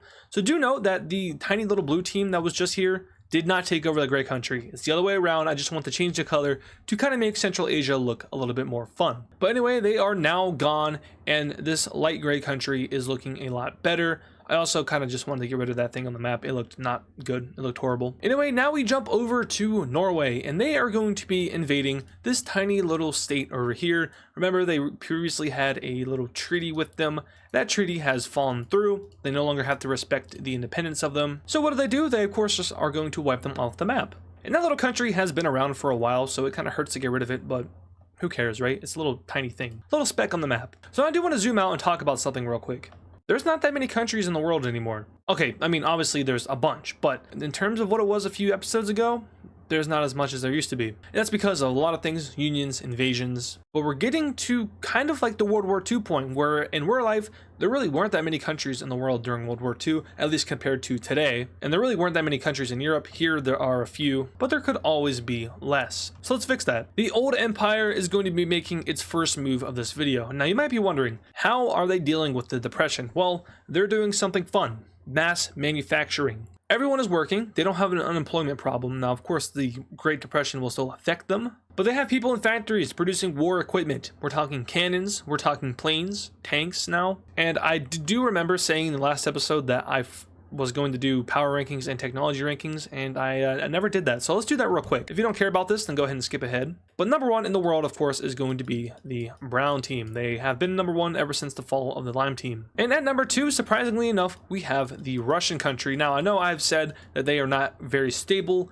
They aren't, but that doesn't mean that they aren't strong. And they are the second strongest country in the world at this point, which might be surprising to some of you guys because they kind of slowly creep their way up into that top 10 and top 5 ranking. Next up, we have the old empire at number 3. The blue country before the merger was already fairly strong, but after gaining all of the population and economy of the red country, they have made their way up to number 3. At number 4, we have the dark cyan country in Iberia. Of course, they may not look very big, however, their colonies reach all around the world. At number 5, we have the Chinese country. These guys have, of course, also made their way up into the top 5 at this point. That's really because the competition has died out greatly. These top 5 countries are all great powers. They're not superpowers, but they are great powers. At At number 6, we have the Irish country / the red team. These guys also have colonies all over the world, and they have been here for a very long time, making them a pretty strong country. At number 7, we have the Italian Union, a fairly newer kind of country, but they have definitely established themselves as a world power, just not really on par with the other great powers. At number 8, we have the light cyan-ish, kind of snowy looking country. They are, they've been around for a while. I'm just going to call them Northern Iberia because I really don't know what color this is. I guess it's white. Anyway, on to the next strongest country, and that will actually be the Indian country. They, of course, just got out of a civil war. They are still in the process of rebuilding, and, the Depression probably isn't helping them out at all. However, the Lime team had a lot of their major assets down here in the peninsula. Now, of course, they originated from over here, so this is where most of their population is. However, they're using the resources and the vast area in India for their, factories, manufacturing, all that good stuff. So, of course, the great team would inherit that and inherit the economy of the Lime team, just in a lot weaker state. And now we are on to number 10. And who do I put in number 10? Oh, the French country. These guys have been around for a while as well. They've, of course, had a very small country in which they can probably build up a lot in all of these different provinces and regions. So I'm sure their economy is very strong, which allows for more population and then, of course, more power. So those are a top 10 power rankings with the brown team on top. And yeah. Now we can take a look at the technology rankings, and this will be slightly different. At number 1, we still have the brown team. At number 2, we have the Chinese team. Number 3, we have the old empire. Number 4 is the dark cyan team. Number 5 is India. Number 6 is the French team, and number 7 is the white team, the Iberian one that doesn't have a name. Number 8 is the Italian Union. 9 is the rest of the Lime team, and at 10 we have the Russian team. So, like I said, these are going to be a little bit different from the power rankings. However, it does include pretty much all of the same countries. So those are our rankings. Now we can get back to our regularly scheduled program, which includes the old empire expanding their borders. And this time they are targeting the maroonish country. These guys have been around for a long time, maybe a little bit longer than they should have been, but they are a very old country. They've been through a lot. However, here they will meet their demise once again, and who knows, this might be temporary, this might be permanent, maybe they'll make an appearance later on, but for now they fall over to the purple team. And now they will march north towards the red country here, and if you remember, they were just kind of in an alliance with these guys. And these guys are a top 20 power, maybe 15. And really, I mean, there's not really that many strong countries in this world. There's a lot of weak countries. So take the top 15 rating pretty lightly. But they put their armies on the border of the red team and basically tell them to kneel to the old empire. That might be really cringy out loud, I don't know. And remember, the red team is compliant with them. They really have had no issues with them, and they even agree with the old empire. So they will fall over to the ultimatum and will be peacefully annexed into the old empire, which is at this point approaching the number 2 spot for power. They probably already passed that. They're probably the second strongest country in the world at this point. And you might be wondering, how is this union, who just formed, already so strong? Well, remember, once again, the red team and the blue team have been planning for this union. It's not something that just came out of nowhere. It's something that they've been planning for. These two countries, they use the same currency. These cultures between them are very similar. What else? The same language, religion. They're practically the same country, just divided by borders. So of course, they are going to have little to no issue in merging. And what about the leader? Well, the leader will be the leader of the blue team. The red team's leader, if you remember, isn't really of royal blood. The blue team isn't either. So the whole royal family at this point has been completely abandoned. And that's really how you know that this is not the same red and blue team that we saw in the beginning of the series. I just, like to keep the colors the same for simplicity's sake, I guess. Anyway, the old empire is now huge, but countries around the world are going to start to take notice to how aggressive they are being, and they really show no sign of slowing down. So some countries are going to want to get some protection, and the most notable one being the Greek country here, who has been extremely neutral throughout their existence. I don't even think they fought. I think they did fight a war, but other than that, they've done practically nothing. These guys are as neutral as it gets, but they will join in on the Triangle Alliance in order to protect themselves from the old empire. Now, the old empire, would they be able to take the Triangle Alliance at this point? Probably not. They might be able to annex Greece, but when it comes to navally invading Italy and then going over here to Iberia, they'd probably be out of luck. So they themselves would need some allies, and just in case they want to do such a thing. So they, of course, want to go get themselves some allies, like I just said. So they will go over to Russia. And what is Russia experiencing right now? Well, they are experiencing some pretty bad instability. The people are not happy about the whole expansion thing. You know, they don't have any allies, and they close their borders to all the surrounding nations. And their leader is pretty weak. You know, he isn't able to unite everybody. So he is looking for as much help as possible, and the people here are probably scared of the old empire, which now borders them. So the Russian leader decides to agree to a meeting with the leader of the old empire, and it's being held in their capital. The press is allowed to this conference, and word gets out that these two are making up an alliance, and the sound of an alliance, to the people at least, is very good. You know, you don't have to worry about fighting them, and you have a very strong ally to depend on. It also makes their leader look strong. You know, he's able to carry out diplomacy, and he makes a promise, and this one will shock the world. He promises to unite everybody, and by that he means he's going to annex the old homes of his people, which, you know, their ancestors moved to the Russian country to escape these countries, but, you know, they still have family there, they have relatives. So he promises to unite them all under one flag. And the people have pretty mixed reactions. It's about 50-50, which is understanding. You know, they don't want to go out and conquest, but at the same time, wouldn't it be nice to live under the same flag and border? So this kind of saves the Russians' instability issues, and it's no longer hanging by a thread, it's hanging by a rope. Am I gonna get in trouble for saying that? Anyway, as a kind of token of their new friendship, they will sign a treaty creating the Square Alliance, our second alliance to this point. And as the first duty of friends, they will take out the remainder of Ukraine. The purple country is the first to make their move, moving into this fairly new Eastern Ukrainian country. I've been doing very good about my east and west up until then. I don't know why I struggle with it though. I mean, it's like, you know, west, left, east, right. What's the issue? Brain, no brain sometimes. There's an invisible something going on here. What in the world? Aha. Anyway, as I was saying, the old empire will continue to move up into this area, capturing the capital of this new country and dispersing their armies up north towards the front line of the Russians. This country, also experiencing some economical difficulties, will just simply collapse. And now the Russians will make their move into the gold team country, and these guys, you know, they just lost World War I, and they don't really have any allies. And unfortunately, nobody will come to the help of one of the oldest countries in the world. Both Purple Team and Russian troops will move right into this gold country, cutting off Crimea from the rest of the country. I've said country like 5 times in a row. This area will surrender over to Russia. Purple Team troops make a landing over here in the West, yes. Meanwhile, the Russians will go ahead and capture the remaining areas until eventually they meet the capital of the old country and take it for themselves, completely wiping out the old country from existence. And now we can go ahead and take a look at the treaty that is crafted up between the old empire and the Russians. And in this peace treaty here, we can see exactly what we thought would happen. The gold and eastern Ukrainian country are united, or not united, they no longer exist. Big difference between those two things, but the Russian country now borders the Black Sea, and they also share a large border with their ally, the old empire, and countries are getting very worried about this. Another country to join up with the Triangle Alliance will be, interestingly enough, the Croatian/Northern Yugoslav country. Now, they don't feel directly threatened, but they don't like who they border. You know, the Purple Team is rogue, they've attacked them in history, and, you know, they don't really side with anybody. And then, of course, you have the Farmers Union, who, although under a new government, does still have those slight connections with the old empire.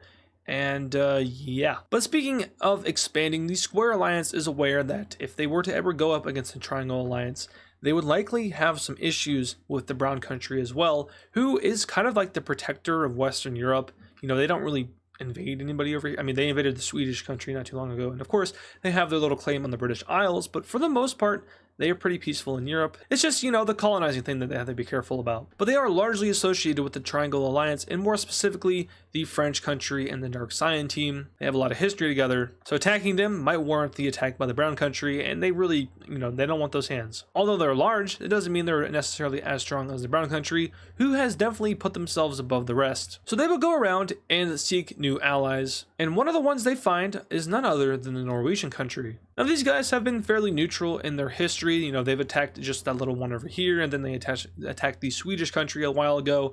And they did do that with the Brown country, but that wasn't necessarily a friendly cooperation. So at this point, they are, you know, more leaning towards the Square Alliance, who is looking to become fairly strong. And they are definitely now rivaling the Triangle Alliance. Now let's talk about the Russian country real quick.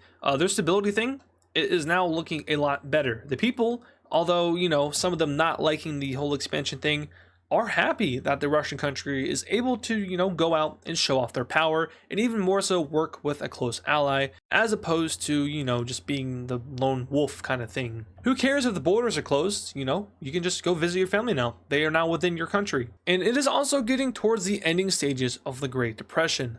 The brown team has took a hold of the Stark market? Tony Stark? They're taking a hold of the stock market, and also the mass production of war equipment from within is making the economy boom a little bit. Just like how the US was helped by the war industry in World War II, countries like the brown team, the old empire, the Russian country, and the Indian country, even the Chinese country, are much benefiting from the supply that they are creating in the manufacturing jobs and factories of war equipment like planes, boats, cannons, infantry equipment. They have World War II equipment at this point. It's fairly new technology, so they are of course mass producing it to replace all of their old equipment. And guess what? They're selling their old equipment to weaker countries and also newer countries. So for example, the Germans, or I guess the Dutch technically, are sending all of their old equipment and selling it to the blue country here, aka Poland. The old empire might be selling all their equipment over to India, and of course India is making their own equipment as well, but just not as fast as these other countries because they are fairly new. The Chinese country is more than likely selling all their equipment to their allies down here and over here at the red team. Even the Koreans are probably selling their equipment over to this dark side team. You guys get the point. But now that we're over here in East Asia, I think it's time for yet another alliance. And just to kind of make it official, the Chinese country will create an official alliance between themselves and the southern country over here, the southern orange one, whatever. I said in the last episode that they are very close, and they are indeed very close. And speaking of close, the red team is also fairly close with the Chinese country, so they will also join in on this alliance, and this is a big bad alliance. The red team and the Chinese team and the southern Chinese team are all very large countries. With a large country, you usually get larger population in most cases. Well, I guess in some cases. And that allows you to also get a large economy. So these guys, the red team is the strongest in Central Asia. The Chinese country is the strongest in East Asia. And the orange country, they just came into existence, so they're not really that strong. But they have the potential to be one of the strongest. So they all make it official. And also, I just thought I should probably put the alliances in the African countries as well. And I guess also the North American and South American ones, just so I don't really forget. So here's our updated map with all the colonies with the shapes. I definitely probably missed one or two. Let me know in the comments. But yeah, here is our updated map. And now where are we going to jump? Well, we're going to jump over here to Southeast Asia. And the Vietnamese country has been extremely quiet ever since they were kicked out of China and were forced to migrate down here. Of course, they had some colonial expansion. They took advantage of some countries, but they really haven't gone on any invasions until today, where they declare war on and decide to invade the light blue team. These guys were a previous ally, or kind of a forced ally, to the lime team, but the lime team obviously got kicked all the way back over here to Persia. They're not there to really protect their vassal / puppet state, and they're also not doing too good in this economy. Now the Vietnamese team isn't doing well either, but they are a lot stronger and more stable than the blue team, so they're able to rally up their people and send them out to war, although still kind of unpopular. They do very good, and they move up the coastal areas, avoiding some of the lush jungle areas of Myanmar, but they spearhead right over to the capital of the light blue team and fight against them. However, they do experience a loss, and it's a pretty bad loss as their spearhead is pushed back greatly. Next up, they decide to go ahead and invade the rest of the lush areas, and they lose a lot of manpower here. So at the end of the day, they're going to call it a day. Now the Circle Alliance will go ahead and condemn them, saying, hey, don't do that, that's bad. But the light blue team is going to go ahead and sit down the peace because the economy can't really handle the war. And the Vietnamese country is very thankful for this because their economy is also not doing so good in the war. And in this peace treaty here, the Vietnamese country takes a wealthy amount of southern provinces. Now, they aren't actually wealthy, but they take a lot of land, so that's cool. And they're feeling a lot better about themselves after being dormant for so many years. Our final event in today's video, which this one might be a little bit shorter, so I apologize for that, but the blue country is going to invade the pink one here, wiping them out, and for once in a long time, we have a semi-stable country over here in England. Now, of course, they're not going to say that way because, Daily Britain update, but a man can dream, right? But what we see is a war between the dark cyan country, or I guess dark gray country, because there's already a dark cyan country, and the pink country. Now, the pink country here is recently expanded up north, and so is the dark cyan country, but the dark cyan country has been around for a very long time. They've been around since basically the Koreans arrived here way back in the series. But seeing that they might be able to profit from the new technology that they are producing, as well as profit from all the weapons that they're buying from the Korean country, they will decide to test them out against the Pink country. And I really need to update the provinces. I really wanted to do a live stream of me finishing off this map. I might have. You're seeing this like in 2 weeks, 3 weeks. So it's kind of hard to tell if I did that or not for me. You guys will know. Probably not. But if I ever find time to do the live stream, I will, and I will finish off this map, which it honestly shouldn't be too bad because Africa will have a lot of big provinces, and so will all the other colony areas. Yeah, we'll see. Hopefully I do that because I won't be able to live stream when I'm in college. Anyway, this dark science / gray team will send their troops right over into the pink team, who is surprised by this attack, and unfortunately for them, they are literally no match to these guys. They're not really receiving any of that old weapon usage from the Koreans. They're not really receiving it from anybody, as a matter of fact. So they will instead resort to guerrilla warfare up north, and this is where the gray team isn't really paying attention, and they ended up getting severed into two. Now that isn't too big of an issue because, as you'll see, all their population is down here in the smaller province areas. So instead they will sweep up right through this area, wiping out, well, there's no major towns, so they'll wipe out any major settlements. And as the pink team chases them out of Siberia, they will give chase right behind them. And eventually the guerrilla warfare will die down, and they will resort up to the Arctic Circle where they all freeze and die. Yeah, no mercy for them, they're dead. Anyway, the gray team is victorious here, and in this peace treaty, simply enough, they will fully annex them. Oh no, there is major stuff up here. I just didn't have the right thing on. Now I do want to say, just because this country was able to easily wipe out the pink team, it doesn't necessarily mean that they're too strong. The pink team was one of the weakest countries in the world, and these guys aren't even in the top 15 in power. Now they are huge, so I'll give that to them, but it isn't exactly hard to control an area in which no one lives in. So really, if you wanted to break them down to what they really are, it's more of like this, and of course they just annexed the pink country, so it's more of like that, plus the colon. This up here is mostly inhabited and just is used for resources. But anyway, staying in the region over to Hokkaido, this Japanese country right here, which is in the north of the main island, will invade the yellow country over here, and this is another surprise attack, which they didn't see coming, but it doesn't matter because they're going to lose this. And it ends up looking something like this. Of course, full annexation. They didn't even have a capital on my map for some reason, so... as they're getting ready to go up north, though, to this country here, a foreign country decides to make a landing, and oh, it's Korea. Korea has been extremely dormant and isolated as of lately. They lost their Alaskan area over here, and then, of course, they lost their northern province over here. But now they're back, and they kind of want to make a little bit of an influence again, since they lost that. They were once a top power. Now they're not even in the top 10, so they're trying their best to fix that, and by doing that, they're invading one of the weakest countries in the world. But hey, you gotta do what you gotta do to prove yourself. So they annexed this small country, and the northern Japanese country is understandably mad about that, but at the end of the day, they're both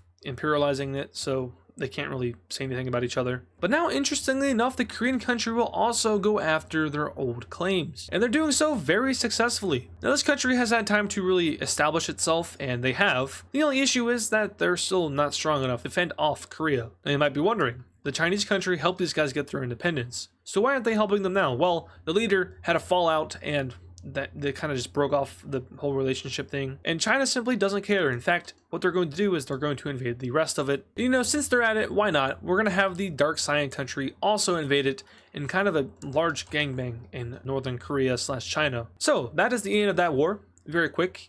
These guys couldn't fight back. So let's take a look at this peace treaty. And in this peace treaty here, simply enough, the country is gone. The Koreans get the most out of it, getting a lot of the more populated areas, and the Chinese and I guess the Siberians only get 2 provinces amongst themselves, one going to China and then the other going over to them, and there's like no one living here, so it really wasn't worth it. But at the end of the day, Asia is looking a lot better with their border. No, I say that, and then I look at this border, I'm like, eh. Speaking of borders changing, the old empire and Russia are back at it again. And take a guess who's getting invaded this time.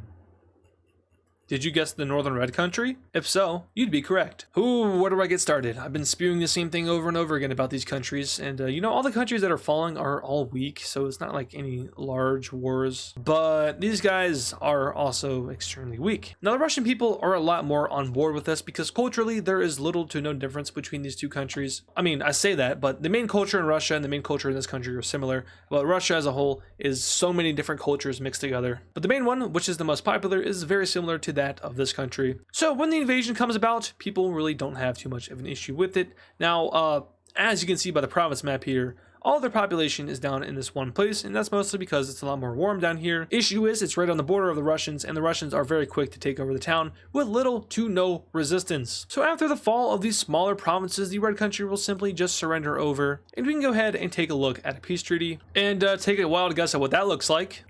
Full annexation. I mean, what can I say? These small countries are extremely weak, and they don't have anyone living there, so obviously they're not going to stay around too long. So yeah, the Russian country is now looking like this, a lot more Russian. But that will be the end of their expansion for now. And that's because they have to gear up for what they're going to be doing next. And they have a slight funny feeling that they're going to need to gear up because there might be a little bit of retaliation with what they're doing. Maybe just a little bit, who knows. But the old empire will also do the exact same thing, and they will start to gear up for whatever it is that they're about to do. Anyway, now we go to Africa, where we have something interesting happening. The white country over here is going to be pulling off an invasion of the remainder of this brown country here. Now remember, I think they already fought them, and they weren't able to completely annex them before, but now they're able just to...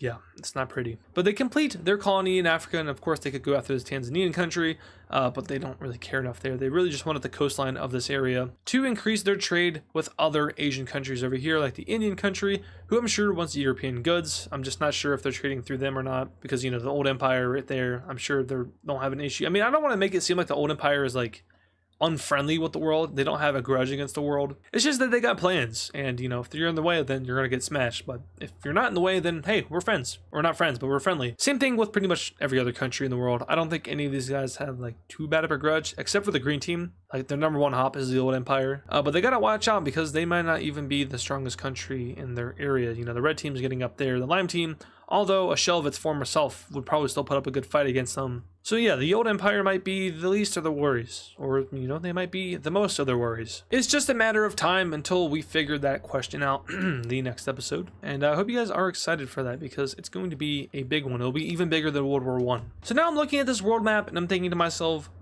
where do we go from here? There isn't a lot of room left for small events, so it's time for the big events. Fast forwarding a couple of years, the world sees no military action and enters one of its most peaceful time periods as of the last 2 or 3 centuries. It's been about 8 years since the white team annexed that one country in Africa, and the Great Depression ended a few years ago, and the world is back to a stable economic state. Not as good as it was before the Depression or World War I, but it's applicable enough. Technology is booming. Planes are now flying all over the place, and warplanes are very common now. Each country has been building up a sustainable Air Force, Navy, and infantry, tank divisions, stuff like that. You know, your World War II stuff. It is looking pretty good for the world, except the only issue is that at any moment, a war could break out, and that would plunge the world into World War II. So I suppose we should start getting to that, shouldn't we? And one of the events which I need to talk about real quick is the anti-colonialism movement. Now, about a third of the world, maybe even half of the world, is under colonization. 95% of North America is controlled by foreign powers. South America is about 3/5 under foreign powers. Oceania is completely held onto by foreign powers, unless you're including Indonesia, which there's a lot of independent countries there. And Africa is, let me think of a random fraction. They're 4/5 under the control of foreign powers. Actually, that's probably not true.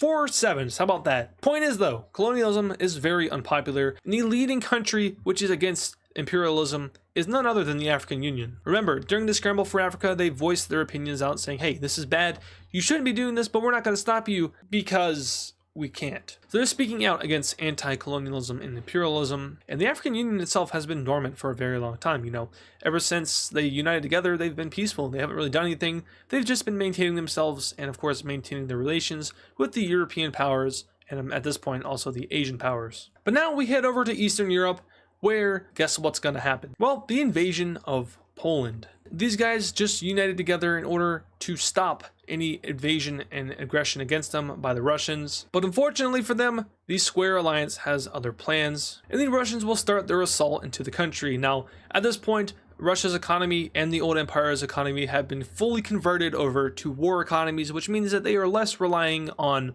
you know, your day-to-day jobs and more relying on the jobs of factory workers. The men are on the front line and the women are being forced into factories much similar to what happened in World War II, at least in the United States. I'm not sure how it was in Europe, although I'd imagine that it was mostly the same. But the Russians invade into the blue country here, and the newer country struggles to really establish themselves. But after receiving support and equipment from the brown team, they are able to make a difference and make a pushback, cutting off a large amount of Russian troops in the tip over here of Latvia and encircling them and capturing them. Elsewhere though, the Russians are having a lot of success, specifically in southern Poland, and they start to wash over right towards the brown team's border and eventually make contact. With a large amount of Polish troops encircled down here, they will flee into the Farmers Union, where they are all captured and sent right over to the old empire. The Triangle Alliance will question the Farmers Union, saying, why would you do that? And, well, to be honest with you, they don't give a response because they don't really need to. So as the Russian country is finishing up their invasion of the Polish country, the Farmers Union will send some boats down to the old empire, mostly full of prisoners, and they will arrive over here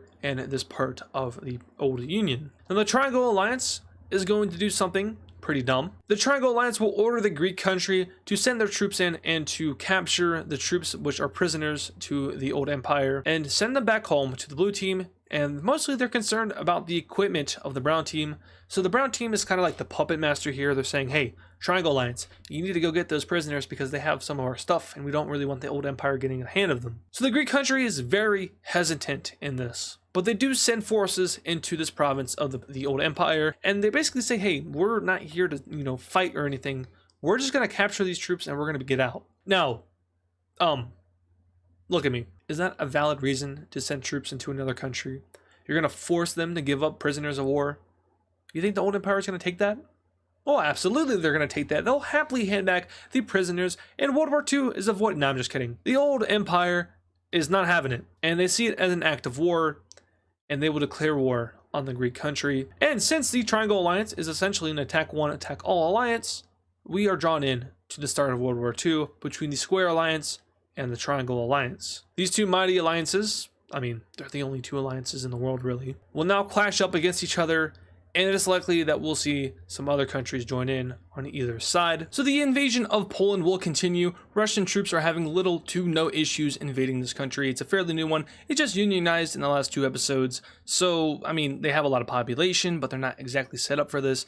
And yeah, the Great Depression at this point is a thing of the past. So the world isn't really feeling the effects of that, but the Russians will completely annex and take out the blue country and meet the border of the brown team, who, like the rest of the world, has been gearing up for this war just in case it goes a little crazy, and by the look of things, it might be a little crazy. Elsewhere though, back down where the action has all started, the old empire will invade into the Greek country and see a lot of resistance from the Greek country. They were very aware that them going into the purple country would probably warrant a war, so they were ready and they reinforced their border, which kind of slows down the old empire just a little bit, but not enough, as they're able to take all these northern provinces up here, and that is going to be significant because the Farmers Union will be joining up with the old empire and the Russians in the Square Alliance. This opens up a whole new front in Europe, specifically over with this northern Yugoslav country, and what would you know? Russian troops and old empire troops are already in the Farmers Union and are prepared to tackle and go to war against this country. They were taken completely by surprise for this. Surveillance still isn't on par with it as today. Satellites aren't used at this point in time. But we're seeing our first couple of air warfare battles. We're seeing our first tank battles. We're seeing the modern era start to emerge in this war. The Square Alliance has far superior technology than the Triangle Alliance. Now, although the Triangle Alliance in numbers is a little bit stronger than the Square Alliance in total, the old empire and the Russians have been heavily investing in their technology, and it far outclasses that of the Triangle Alliance. Now, in terms of internally, the Triangle Alliance does have its own rankings, the strongest being the Dark Cyan team, followed by the green team over here, then the Italian Union, the purple country here, and then we have the Greeks, and then the Yugoslavs. So the Greeks are one of the weaker countries within the Triangle Alliance, and they are not even top 15 in the world, compared to the old empire, who is rightfully number 2. And now we see our first series of naval battles take place in the Mediterranean Sea, and the old empire once again outclasses the Triangle Alliance, completely demolishing the Greek country's navy navies and has complete air superiority over the Greek peninsula. Now the other countries here are all sending out their navies to set up a Mediterranean blockade to stop any foreign supplies from flowing in to this country here. Now I'm not sure which foreign supplies they might be receiving, and in the worst case scenario you just go around Africa. But most of the old empire's friends, I guess, or friendly nations are over here in Asia. So really they're just stopping any advances from the old empire's navy. But they have a lot of success in Greece, and this country is forced to surrender. More so, they capitulate. But up north, the Farmers Union is successful in capturing the capital of the Yugoslav country, and it is here that we see an unlikely ally join in on this war. It's going to be the purple team. And surprise, surprise, they're joining the Square Alliance. The purple team is far past its prime. It's been bullied throughout its history, and of course this isn't the same purple team that we started the series with, because that wouldn't make much sense now, would it? But their ancestors were bullied by the Italian Union. They were bullied, I think, by the red team as well. But now they see the perfect opportunity to reestablish themselves as a world power. They want to live up to the name of their ancestors who once conquered over half of the Mediterranean Sea, and they want to bring back the glory of the purple. And they decide to join who they think will be the winning side of this war, and that is none other than the old empire's alliance. Together, working with their new allies, they're able to take over the rest of the Greek country, and I completely forgot to change the color, whoops. And together they will work with the Farmers Union to take over the rest of the Yugoslav country. Now the purple team is not even in the top 20 of world powers, however their military is something to really mess with. Now power rankings, they aren't just military, they also include economy, population control, all that other stuff. The purple team's military ranks within the top 20, but overall they do not. Doesn't matter though, the Farmers Union, which isn't just the Farmers Union, it's also the Russians and the old Empyreans. It's actually a really cool name, the old Empyreans. But this is a mixture army, it's not just the Farmers Union, which is why they're having so much success against the other countries. But eventually they do meet a brick wall, and that is the rest of the Triangle Alliance, who has been slowly but surely preparing for this. And at this point, it's a little bit of a turning point in the war. Now with their superiority over the air and sea, the Triangle Alliance is seeing success and is even able to recapture the capital of their fallen ally. It ends there though, because now the reinforcements have arrived and the front line is now stalemated. But now we head over to Africa, where the old empire is going to have itself a little bit of a day. The European powers didn't really think to reinforce Africa too well, and this will be a major flaw in their whole plan. Now the plan of course is to defend against the Square Alliance and to achieve victory, but they didn't go as far as to reinforce Africa, and that's an issue because as you can see, a lot of Africa is under their colonial control. So the old empire will do something pretty smart here. They're gonna go ahead and focus in on all of the major cities of these guys. They also take over the coastal areas where any naval bases may be and either take over them or simply blow up the whole hangar. But the old empire sees little to no resistance. Now of course the natives here, they will resist. But overall, they don't see much at all from the overlords. And this kind of, sparks a little bit of some thinking within these countries. And said thinking is that of a free Africa. We already know that colonialism is on the decline. A lot of the world is not in favor of such a thing, and those countries include the African Union. They also include any free nations that were once under the chains of colonialism but are now free, like these two South American countries, as well as this group of North American ones up here. And there's also some countries just spotted around the map who are really against colonialism. So basically what we have here is the land-hungry powers, the Square team, versus imperialist Europe. It's kind of hard to pick a side there. But back up to this front line, a big issue happens for the Triangle team. Square team troops break through the front line and encircle a large number of troops. Now, naval bombardments do happen from the Adriatic Sea, and they are kind of effective. However, they lose over 50,000 men in this encirclement, and this really hurts the front line as these troops are now pouring into the Italian country. One of their two capitals are captured, and now fear will be struck in through the Triangle team, who is worried that they're maybe not as strong as they think they are. But all is well for the Triangle team because the Brown team has just entered the war on the side of the Triangle team. The Dutch country is a long ally of the Triangle Alliance. They have even been in the Triangle Alliance like in World War I and other operations against countries, but now they firmly rejoin it in the name of preserving Western Europe. I said in the last episode that they were kind of like an overseer, overlooker, and protector of Western Europe. They are now living up to that. The strongest country in the world has entered the fight against the second and third strongest. A battle of the ages, as their tanks cruise through the Polish state. Their capital is recaptured by Dutch forces, and they continue to roll through this area, which has not yet been fully secured by the the Russians. I mean, it feels more appropriate to say the Soviets. But no, they're the Russians, they're not communists. And we can see the immediate effect that the brown team has in this war. Now the Russians will be forced to withdraw some of their forces from the Balkan area in order to defend against this ever expanding front line. And if you've seen my videos before, you know that this usually comes with a good counteroffensive by the defending team. And that's exactly what we see. The Triangle team will now start an offensive into Africa in hopes of pushing back the old empire, and this goes pretty well. The old empire wasn't really too good at reinforcing these areas and keeping the supply routes running, so they are able to retake some of the major cities within the colony of the Italian Union, but they do eventually meet the main force, which is guarding Egypt at least, and that will stop them in their tracks. They also continue to see loss to the old empire in the southern regions, where their influence is waning. Over in this dark purple country, the entire coastline is captured, and the old empire will send a special regiment in to completely take over this colony, and they're able to get a good chunk of it. So that would definitely hit you in the morale. That's not a good thing to happen, and you know, back home, this isn't a very popular thing. Of course, war support in these countries is never going to be high. In the old empire, it's pretty high, but that's just the nature of this country. You know, they're kind of weaponized and geared up for war, restoring the old glory. You know, people are into that kind of stuff. People really aren't into fighting wars that are super far away though, so of course support in these two countries will be pretty low. Doesn't matter though, they're in the war, so it's not going to have any major effect on this war. But the Russians aren't completely useless against the strongest foe in the world. They will have their victories, specifically in southern Poland, where they're able to beat back the brown team's armies pretty well.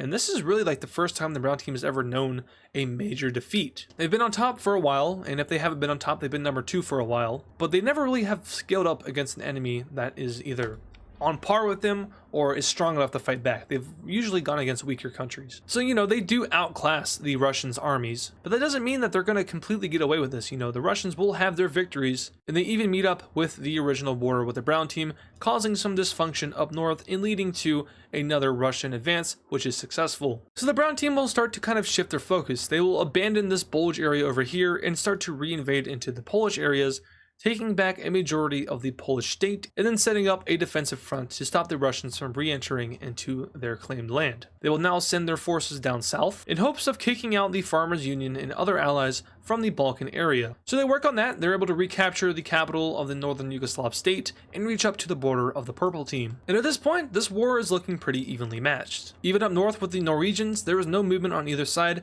as the armies in these two areas are evenly matched. And to this point, the war will be stalemated for about 3 months. No major movement is made on either side, as each side starts to resupply and rejuvenate themselves to start a new counteroffensive elsewhere. The Triangle team is focused on just, you know, taking back this land and hopefully peacing out, whereas the Square team has other plans in mind. What are those other plans? Well, they have some more allies that they would like to add to this war, and that ally will be the white country over here in Iberia. These guys have long been enemies of the Triangle Alliance. However, up till recently, they have been pretty neutral with each other. You know, they haven't had any issues, they haven't really been mean, they've been pretty nice. But since this war is all about history and reclaiming land, they seem to want to get involved, and they want to reclaim Iberia for themselves. Now, this country is within the top 15, but they are no match for the Cyan or French country. So what their strategy is pretty simple. Send all of your units down towards the capital of the Dark Cyan team and cause as much chaos as possible.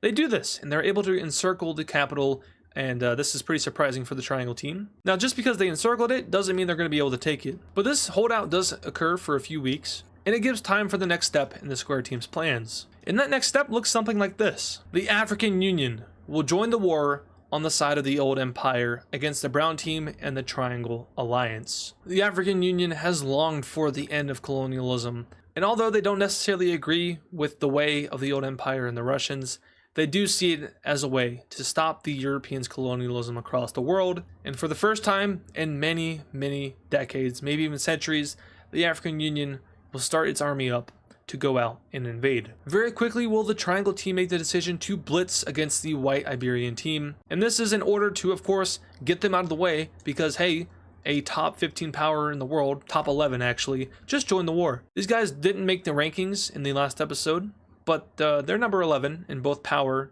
and in technology. So it makes sense that these guys want to get rid of this country as soon as possible in order to prepare for this. This will lead to millions of casualties. And the brown team is especially surprised by this, and they feel a little hurt. They held pretty decent relations with the African Union. They often negotiated over democracy and other ideals that they share, but in this war, it just simply couldn't be, and now they are enemies. So as the white country in Iberia breathes its final breaths, that's kind of cringy, the Africans will make landfall in southern Iberia and move straight towards the capital of the Dark Cyan team. Now this isn't necessarily their main goal. Their main goal is to focus on Africa and to relieve the old empire of any stress that they had with this country here. But their second objective is to, of course, do what they're doing now, to distract and to take down the Dark Cyan team. And since they are so close in proximity to their capital, and since this was a surprise attack, they are much more effective than this country was. They make multiple naval landings along their coast after achieving naval dominance in this region. They capture the islands of the Dark Purple team, and eventually are able to completely link up this coast, destroying the economy of the Dark Cyan country. Their armies will fall back in large, leaving a lot of this land over to the French country, who will continue the invasion and continue to beat up against this country. And they're able to stimulate the African Union for now. Their capital, though, is under siege. And now we jump over to this part of the Mediterranean, where these two islands are captured by the African Union, and they then move into Sicily. And then they move from Sicily into the boot of Italy, and after achieving complete naval dominance of the southern Mediterranean, meet up with the forces of the old empire and start an invasion into Italy itself. Now, of course, both of these armies are mixing together under one, but I think it would look a lot cooler to have both colors. But these guys snake their way up into the Italian Union, and eventually their capital is underway. At this point, the Triangle Alliance is in trouble. The capitals of the Dark Cyan team and the Italian Union, two of the strongest countries in the world, are under siege and are at risk of being captured. Although they are successful in taking out the white country in Iberia, they are experiencing great loss in the northern Balkans as the Italian Union's armies fall back.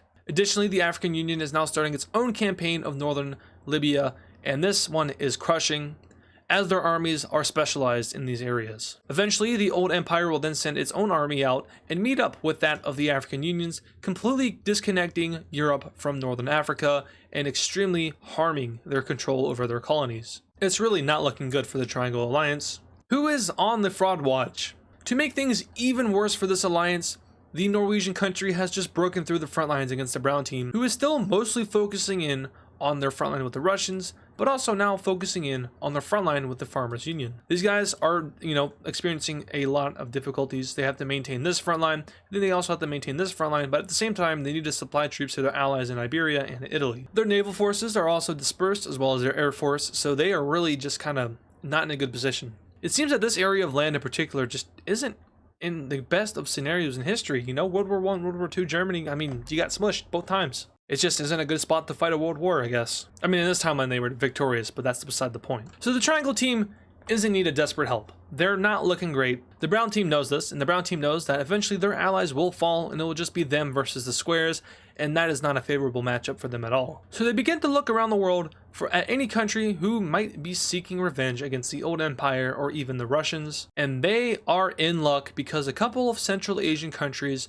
aren't too happy and thrilled with how the result of the last World War broke out. These two countries, well, you can probably guess. The dark green country and the lime country, the previous #1 country in the world. These two countries team up once again to hopefully put an end to the old empire's ways and to completely dismantle this country. That's right, at this point the Triangle team has completely shifted their focus from just defending and, piecing out to eradicating the old empire once and for all. And that might be a little bit of an ambitious task, considering that they're fighting against some very large countries, including the Russians and the African Union. But the old empire has kind of had a way in both world wars, and getting rid of them would probably bring peace and prosperity to the Middle Eastern region once and for all. And at the same time, they could also line their pockets with the resources of this region, colonizing it just like how it was colonized in real life. And these two green countries seek land. Of course, the green country was once inhabited over here in Caucasia, and the lime country, of course, just wants revenge, but they both have their reasons for ending the old empire. So the war will start to climb towards its climax. We're not just there yet, though. The lime country will start to invade areas of the old empire, and they see a lot of success in these far out regions, of which the army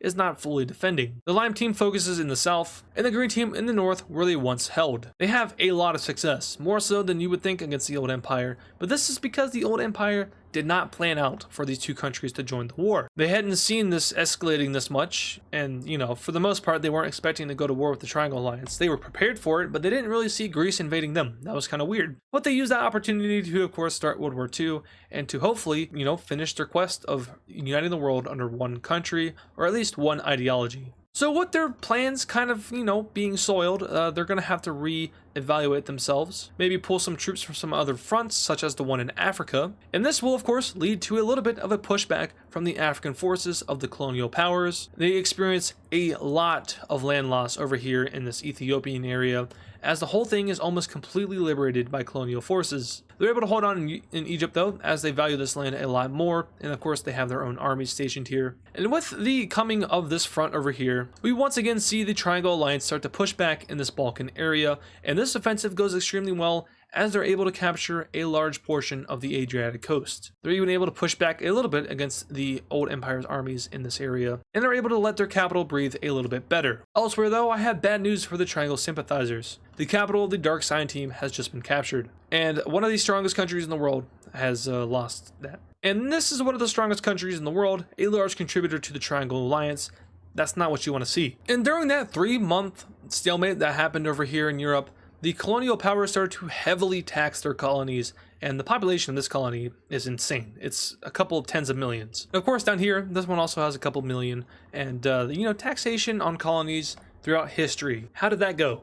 Not very good. So now, the Dark Sign team's colonies are threatening to break away, specifically over here in Central and South America. They're of course pulling so many resources from here, they're probably pulling people too, while only giving back a higher amount of money that is needed from the taxpayers. And not just here, also in Africa, which is where we're going to be seeing a pretty bad event take place. The African Union's armies will simply walk through the Dark Sign team's African colony. The settlers here welcome them with open arms, and for the most part, the entire colony will come under the control of the African Union. Similar things start to happen in the Italian Union's colony, as forces walk right through this area and meet little to no resistance. People who are here domestically welcome them, while the colonial armies here will fight back.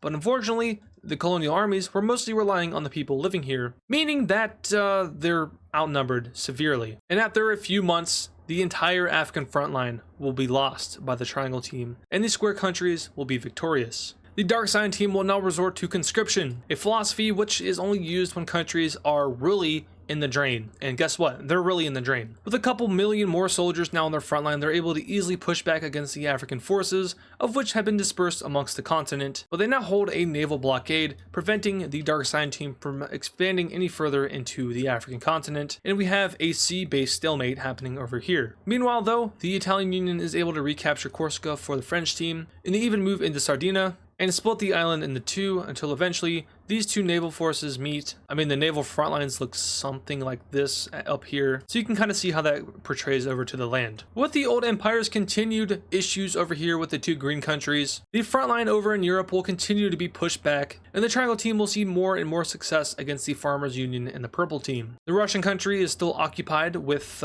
this, so they're not really sending too many troops down into this area. Eventually, the Purple team will fall over to Italian forces, and now the front line is in Greece. And this has the old empire a little bit worried. One, because why are they focusing on Greece and not their own country? And two, because they're being pushed back. They can't really rely on their allies too much right now because they're just simply being outnumbered. The Russians also start their early stages of conscription, which is not good. The brown team is nowhere near conscription. They're still using their forces. They haven't even gotten to the reserves just yet. The Russians are well through the reserves and are running out. So yes, they are victorious here, but for how long? Same thing with the Farmers Union. They have resorted to conscription, which is not good because that means they are running out of manpower. Old Empire is good though. They haven't touched their reserves just yet, so they have a long way to go before they have to start worrying about manpower. And their allies, on the other hand, though, they are worried about that. Not a good position to be in. So they're able to push back the Lime team and the Green team, but it is not within their interest to invade into these two countries. Instead, they will set up a front line, of which is going to be extremely hard to push past for the Lime and Green team. It's going to be known as the Iron Wall, and it stops any offenses into the Purple team's territory. But simply just leaving it at that would be kind of costly for the Purple team. They would lose manpower, of course. Maintaining that wall would take a lot of resources. So they're going to look to add yet another ally to their alliance. And guess who? India. India, since gaining its independence, has made no true dedication to either side, being the square or triangle teams. They've been neutral. They've only had issues with the Lime team, but other than that, they've just been chilling. But they are #1 trade partners with the Old Empire. And oh, how much easier that would be if they shared a land border, because the Lime team blocks trade. They're kind of, a-holes. They're salty about the war, understandably. But the Indian team, like I just said, did have issues with them, so they will join this war on the side of the Old Empire. And at this point, it has become pretty clear that the world is tired of the Triangle Alliance. They're tired of the Brown team and their democratic values, which they don't even really carry out. And although the Square team might be scary and stupidly strong, they offer some countries a better future. Like, for example, this country over here. They offer the Farmers Union a better future. The Purple team, the African Union, they align with their ideals. They align with the Indian team. Even the Norwegians, who want to push back against the Brown team's influence. Really, when you look at it, simply, these guys are two big bads with a lot of ideals which are shared with a lot of the world. So they are gaining the popular vote amongst the world, and the Lime team's capital falls for the second time in history. And the Indians will have a lot of success in pushing up against their old ally. And by that, I mean old self. With this very good development for the Old Empire, they will now send their troops back into the territory of the Lime team, and their objective is clear: take them out of the war as soon as possible. They will keep their defensive front against the Green team, preventing them from going any further, but with the Indian team, they will try to get rid of the Lime team as soon as possible so they can focus on their European front line. Speaking of that European front line, they now start to push back up against the Italian Union, and together with the African Union, who has resent their forces to the Italian peninsula, will restart the invasion into the Italian Union. And here, they capture their capital. A major development in this war, as the Italian Union has been causing a lot of trouble in the Balkans. With this, and like a lot of wars, the Italian Union will retreat a lot of their forces, leading to the Brown team taking over responsibilities over here in order for the Italian Union to protect the motherland. With a lot less support on the front line, this will lead to a large pushback by the Square Alliance. And we see this mostly down here in Southern Europe, where the Purple team was. Now, in order to get them back, I'd have to go back in time and redraw everything, so I can't do that. The Purple team is still here, they're just the wrong color. So be mindful of that. Same thing with any advances by the Farmers Union. I have to go way back in the video and redraw it, so I really don't want to do that. And plus, you guys are pretty smart. You know which countries look like what and where they're supposed to be. So yeah, no bueno. And I should probably reiterate, since I know some people are going to be talking about it, the African Union did not take over all of Africa. It's just easier for me to color it all in under one color to kind of demonstrate better what exactly is going on down here, because if I just had like a bunch of spots, one, it would look horrible to look at, and two, it might be kind of confusing. So it's just easier to color them all under one, since they are technically sieging this area. I'm sure they're still fighting battles with various colonial forces here and there. Once again, just easier to overcolor it all. But yeah, it's not looking good for the Triangle team now. Very not good, because now the Norwegians have kicked the Brown team out of Sweden, and the Brown team is now well through their reserves and is getting close to having to resort to conscription, much like the Russians and much like the Italians. The Purple team and the Farmers Union, they were already there, but now it's getting kind of bad. They're running out of manpower. And it is here that we see our second large stalemate in the war, at least over in Europe. Forces become evenly matched as armies are exhausted and resupplying is needed. So now we'll shift our focus over here to Persia / the Middle East / Central Asia / South Asia.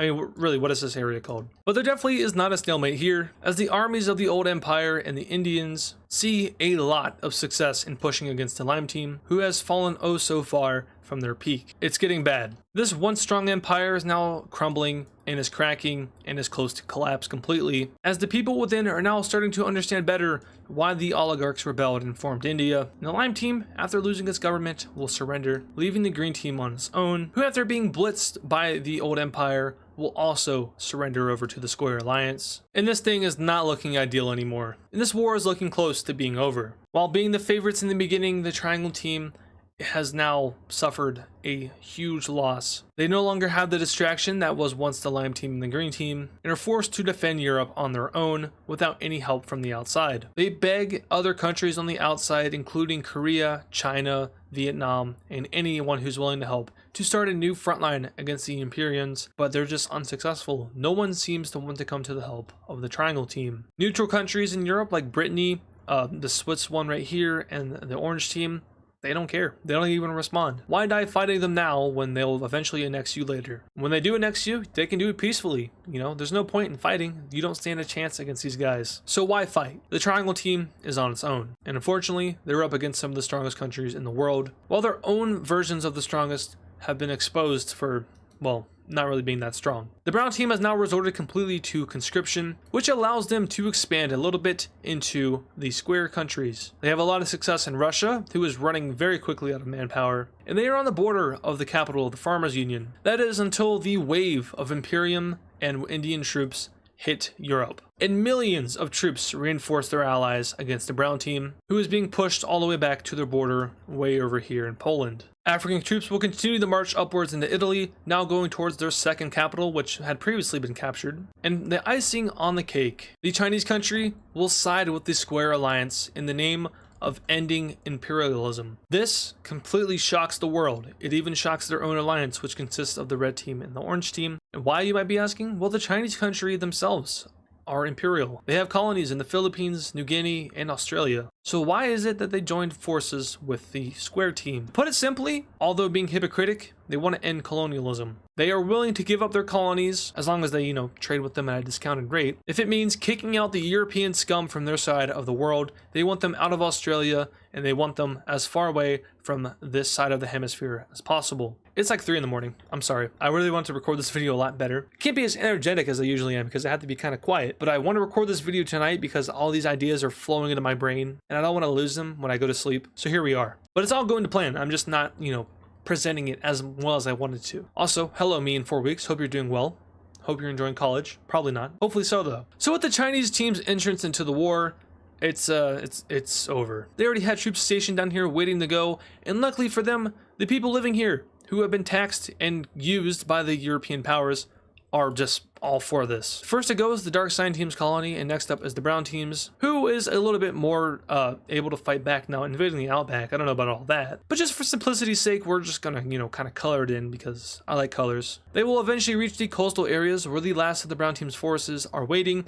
The Imperials will flee, and Australia is liberated by the Chinese. New Zealand also starts to see invasion, although it's probably not too necessary, and China will now start to send forces elsewhere to reinforce the Square team in Europe. Over in South America, the Dark Sign team will experience a load of rebels. Tons of different rebel groups will sprout out against their imperializers, and they will successfully kick their forces out of their continent, and who knows, maybe these guys are helping them out. They most definitely are. These forces will then unite under one army to march northward up into North America, and this is known as the March of the Colonized in history books. This army, which, while not outclassing the Imperial forces here, simply outnumbers them and is able to drive them back. Eventually, uprisings happen in Cuba and Dominica as well. Sorry, Hispaniola. And these ideas spread out throughout all of North America, and this is the largest colonial rebellion in history. It spreads throughout the world, even reaching over to the brown team's colonies in Africa. Canada isn't safe either, and the only colonizer to not be affected is the Irish country. But now refocusing in on Europe,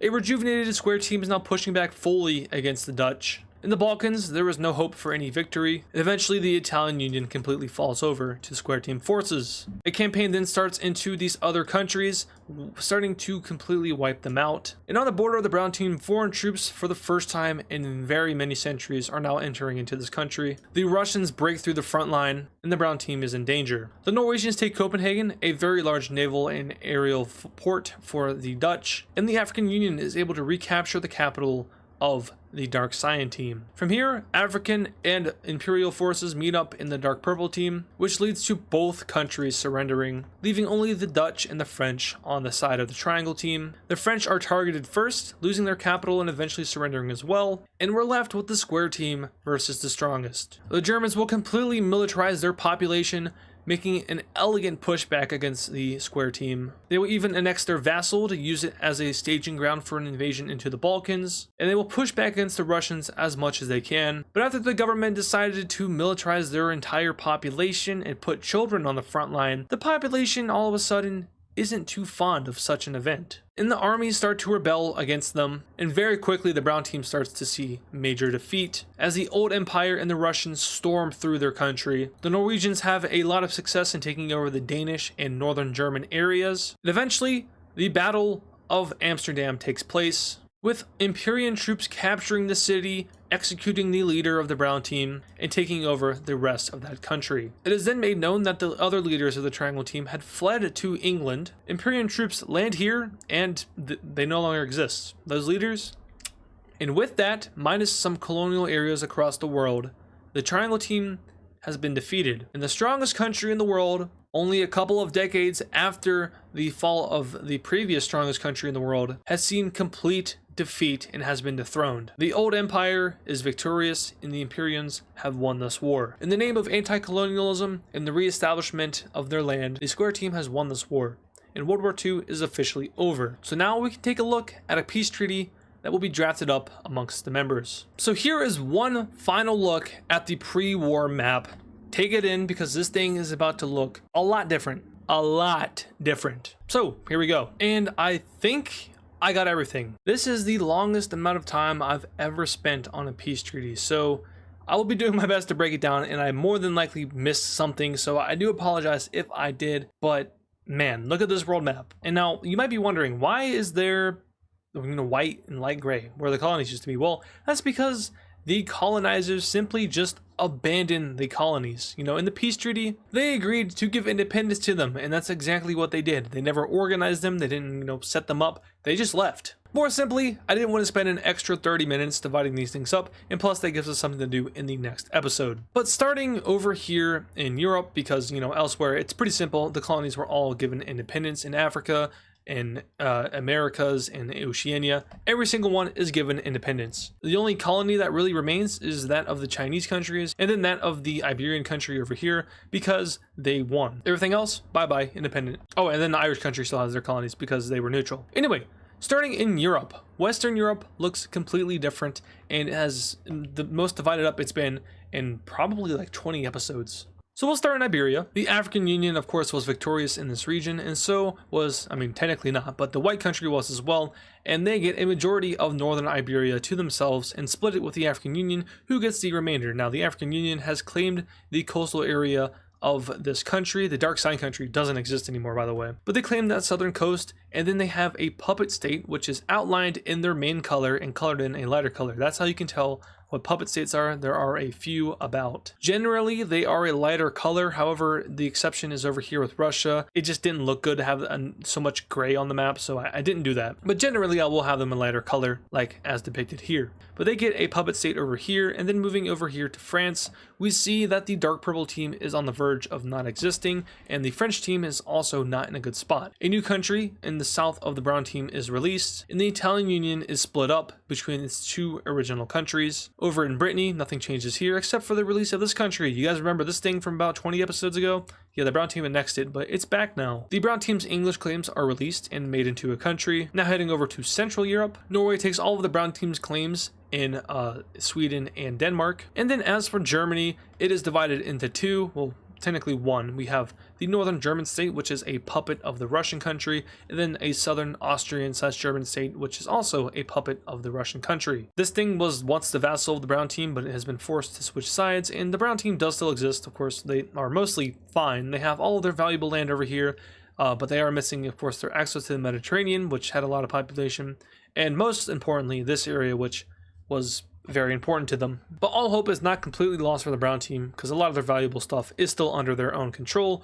They just got their ass kicked in this war pretty bad. Now the Russian country is huge. They now span all the way across into some German territory. They annexed that Polish state completely. The Farmers Union is now stretching across all the way over here. And guess what? The purple team is back. They have annexed all of the northern Baltic country and a lot of land from the Italian Union.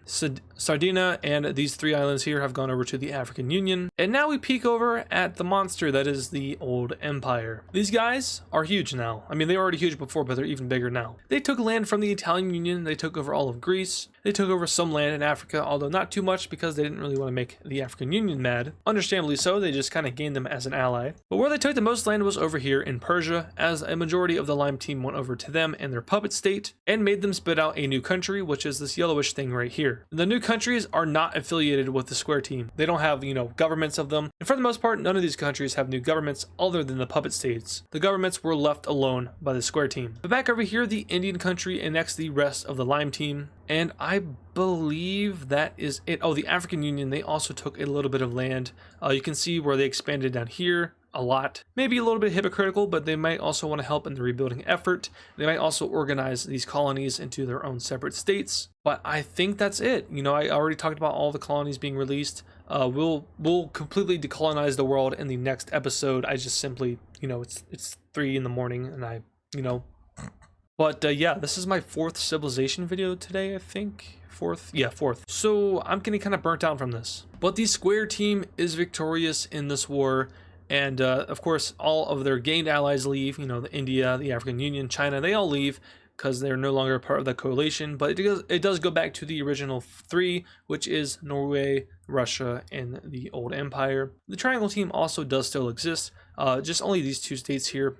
Nothing much. The Italian Union would still be in it if it was a union, however they were forced apart, so that doesn't really happen. And yeah, I think I got everything. I really hope I did. I hope I didn't miss anything, and if I did, be sure to, well, I guess tell me in the comments, but I'm gonna keep pre-recording videos after this, so the likelihood of that doing anything is very low. But I want to thank you guys so much for watching this extremely long episode. For me, it is an hour and 40 minutes long, which is one of my longest recordings as of the most recent years. So yeah, make sure to show some support. This series is going down a very different path now. I'm sure most of you didn't really envision the square team to win this, since the triangle team, they have the brown team.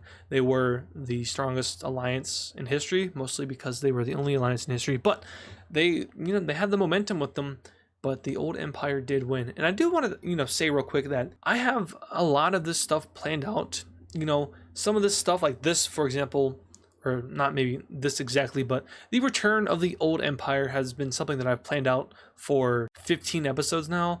And I know some people are going to say that it's like, oh, they have plot armor and blah, blah, blah, blah. But really, it's just kind of like they're the main character, I guess. I don't necessarily think of them having plot armor, but the world essentially revolves around this area, so it's kind of important to have some interesting stuff always happening there. I don't want to just completely abandon it, because then it kind of feels like the series loses its, I guess, weight. But for everyone crying plot armor, just stop. Maybe one day in the future. I'm not gonna talk about the future of that area of the series, because that's boring. I don't want to come out and say, oh, they're gonna collapse, or I don't want to come out and say that they're gonna be here forever and just deal with it. There's always gonna be a strong country there. I don't want to come out and just say that, because that would ruin the future. I like to throw surprises at you guys, and I think this episode was one of those surprises. I think having the quote-unquote good guys lose is something that needed to happen, and in World War I, the good guys won. Everyone's favorite countries is the red team, the brown team. Those guys are usually your favorites. They won. And the lime team, who isn't really a favorite, but they definitely had a lot more negative views than some of the other countries, they lost.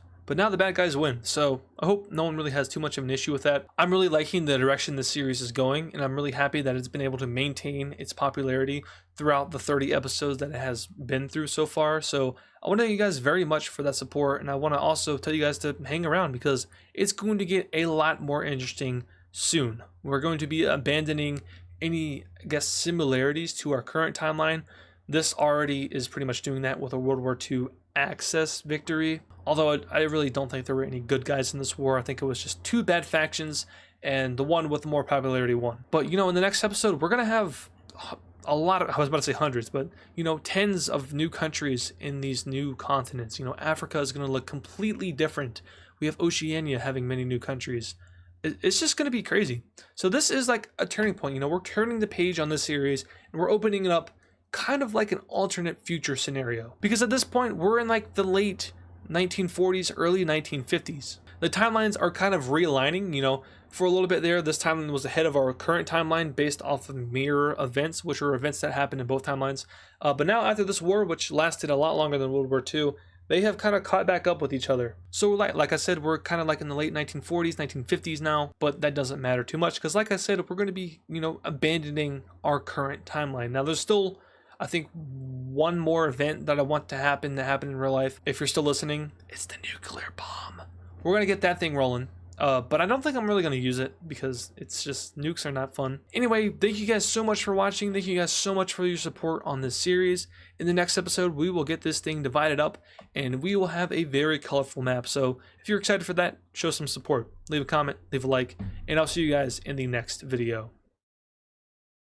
And of course, thank you to all our super fans. This includes Serminator, Hyper, King Cheese, Freezioid, Big Red Plays, Laser Tase, Nevada Garbage Trucks, Pablo Sigma Cat, Death Strider X, Hammer Toad 45, Connor the Gamer, CTG on YT, Johnny XX7, and DW Cool Dude. Once again, thank you guys.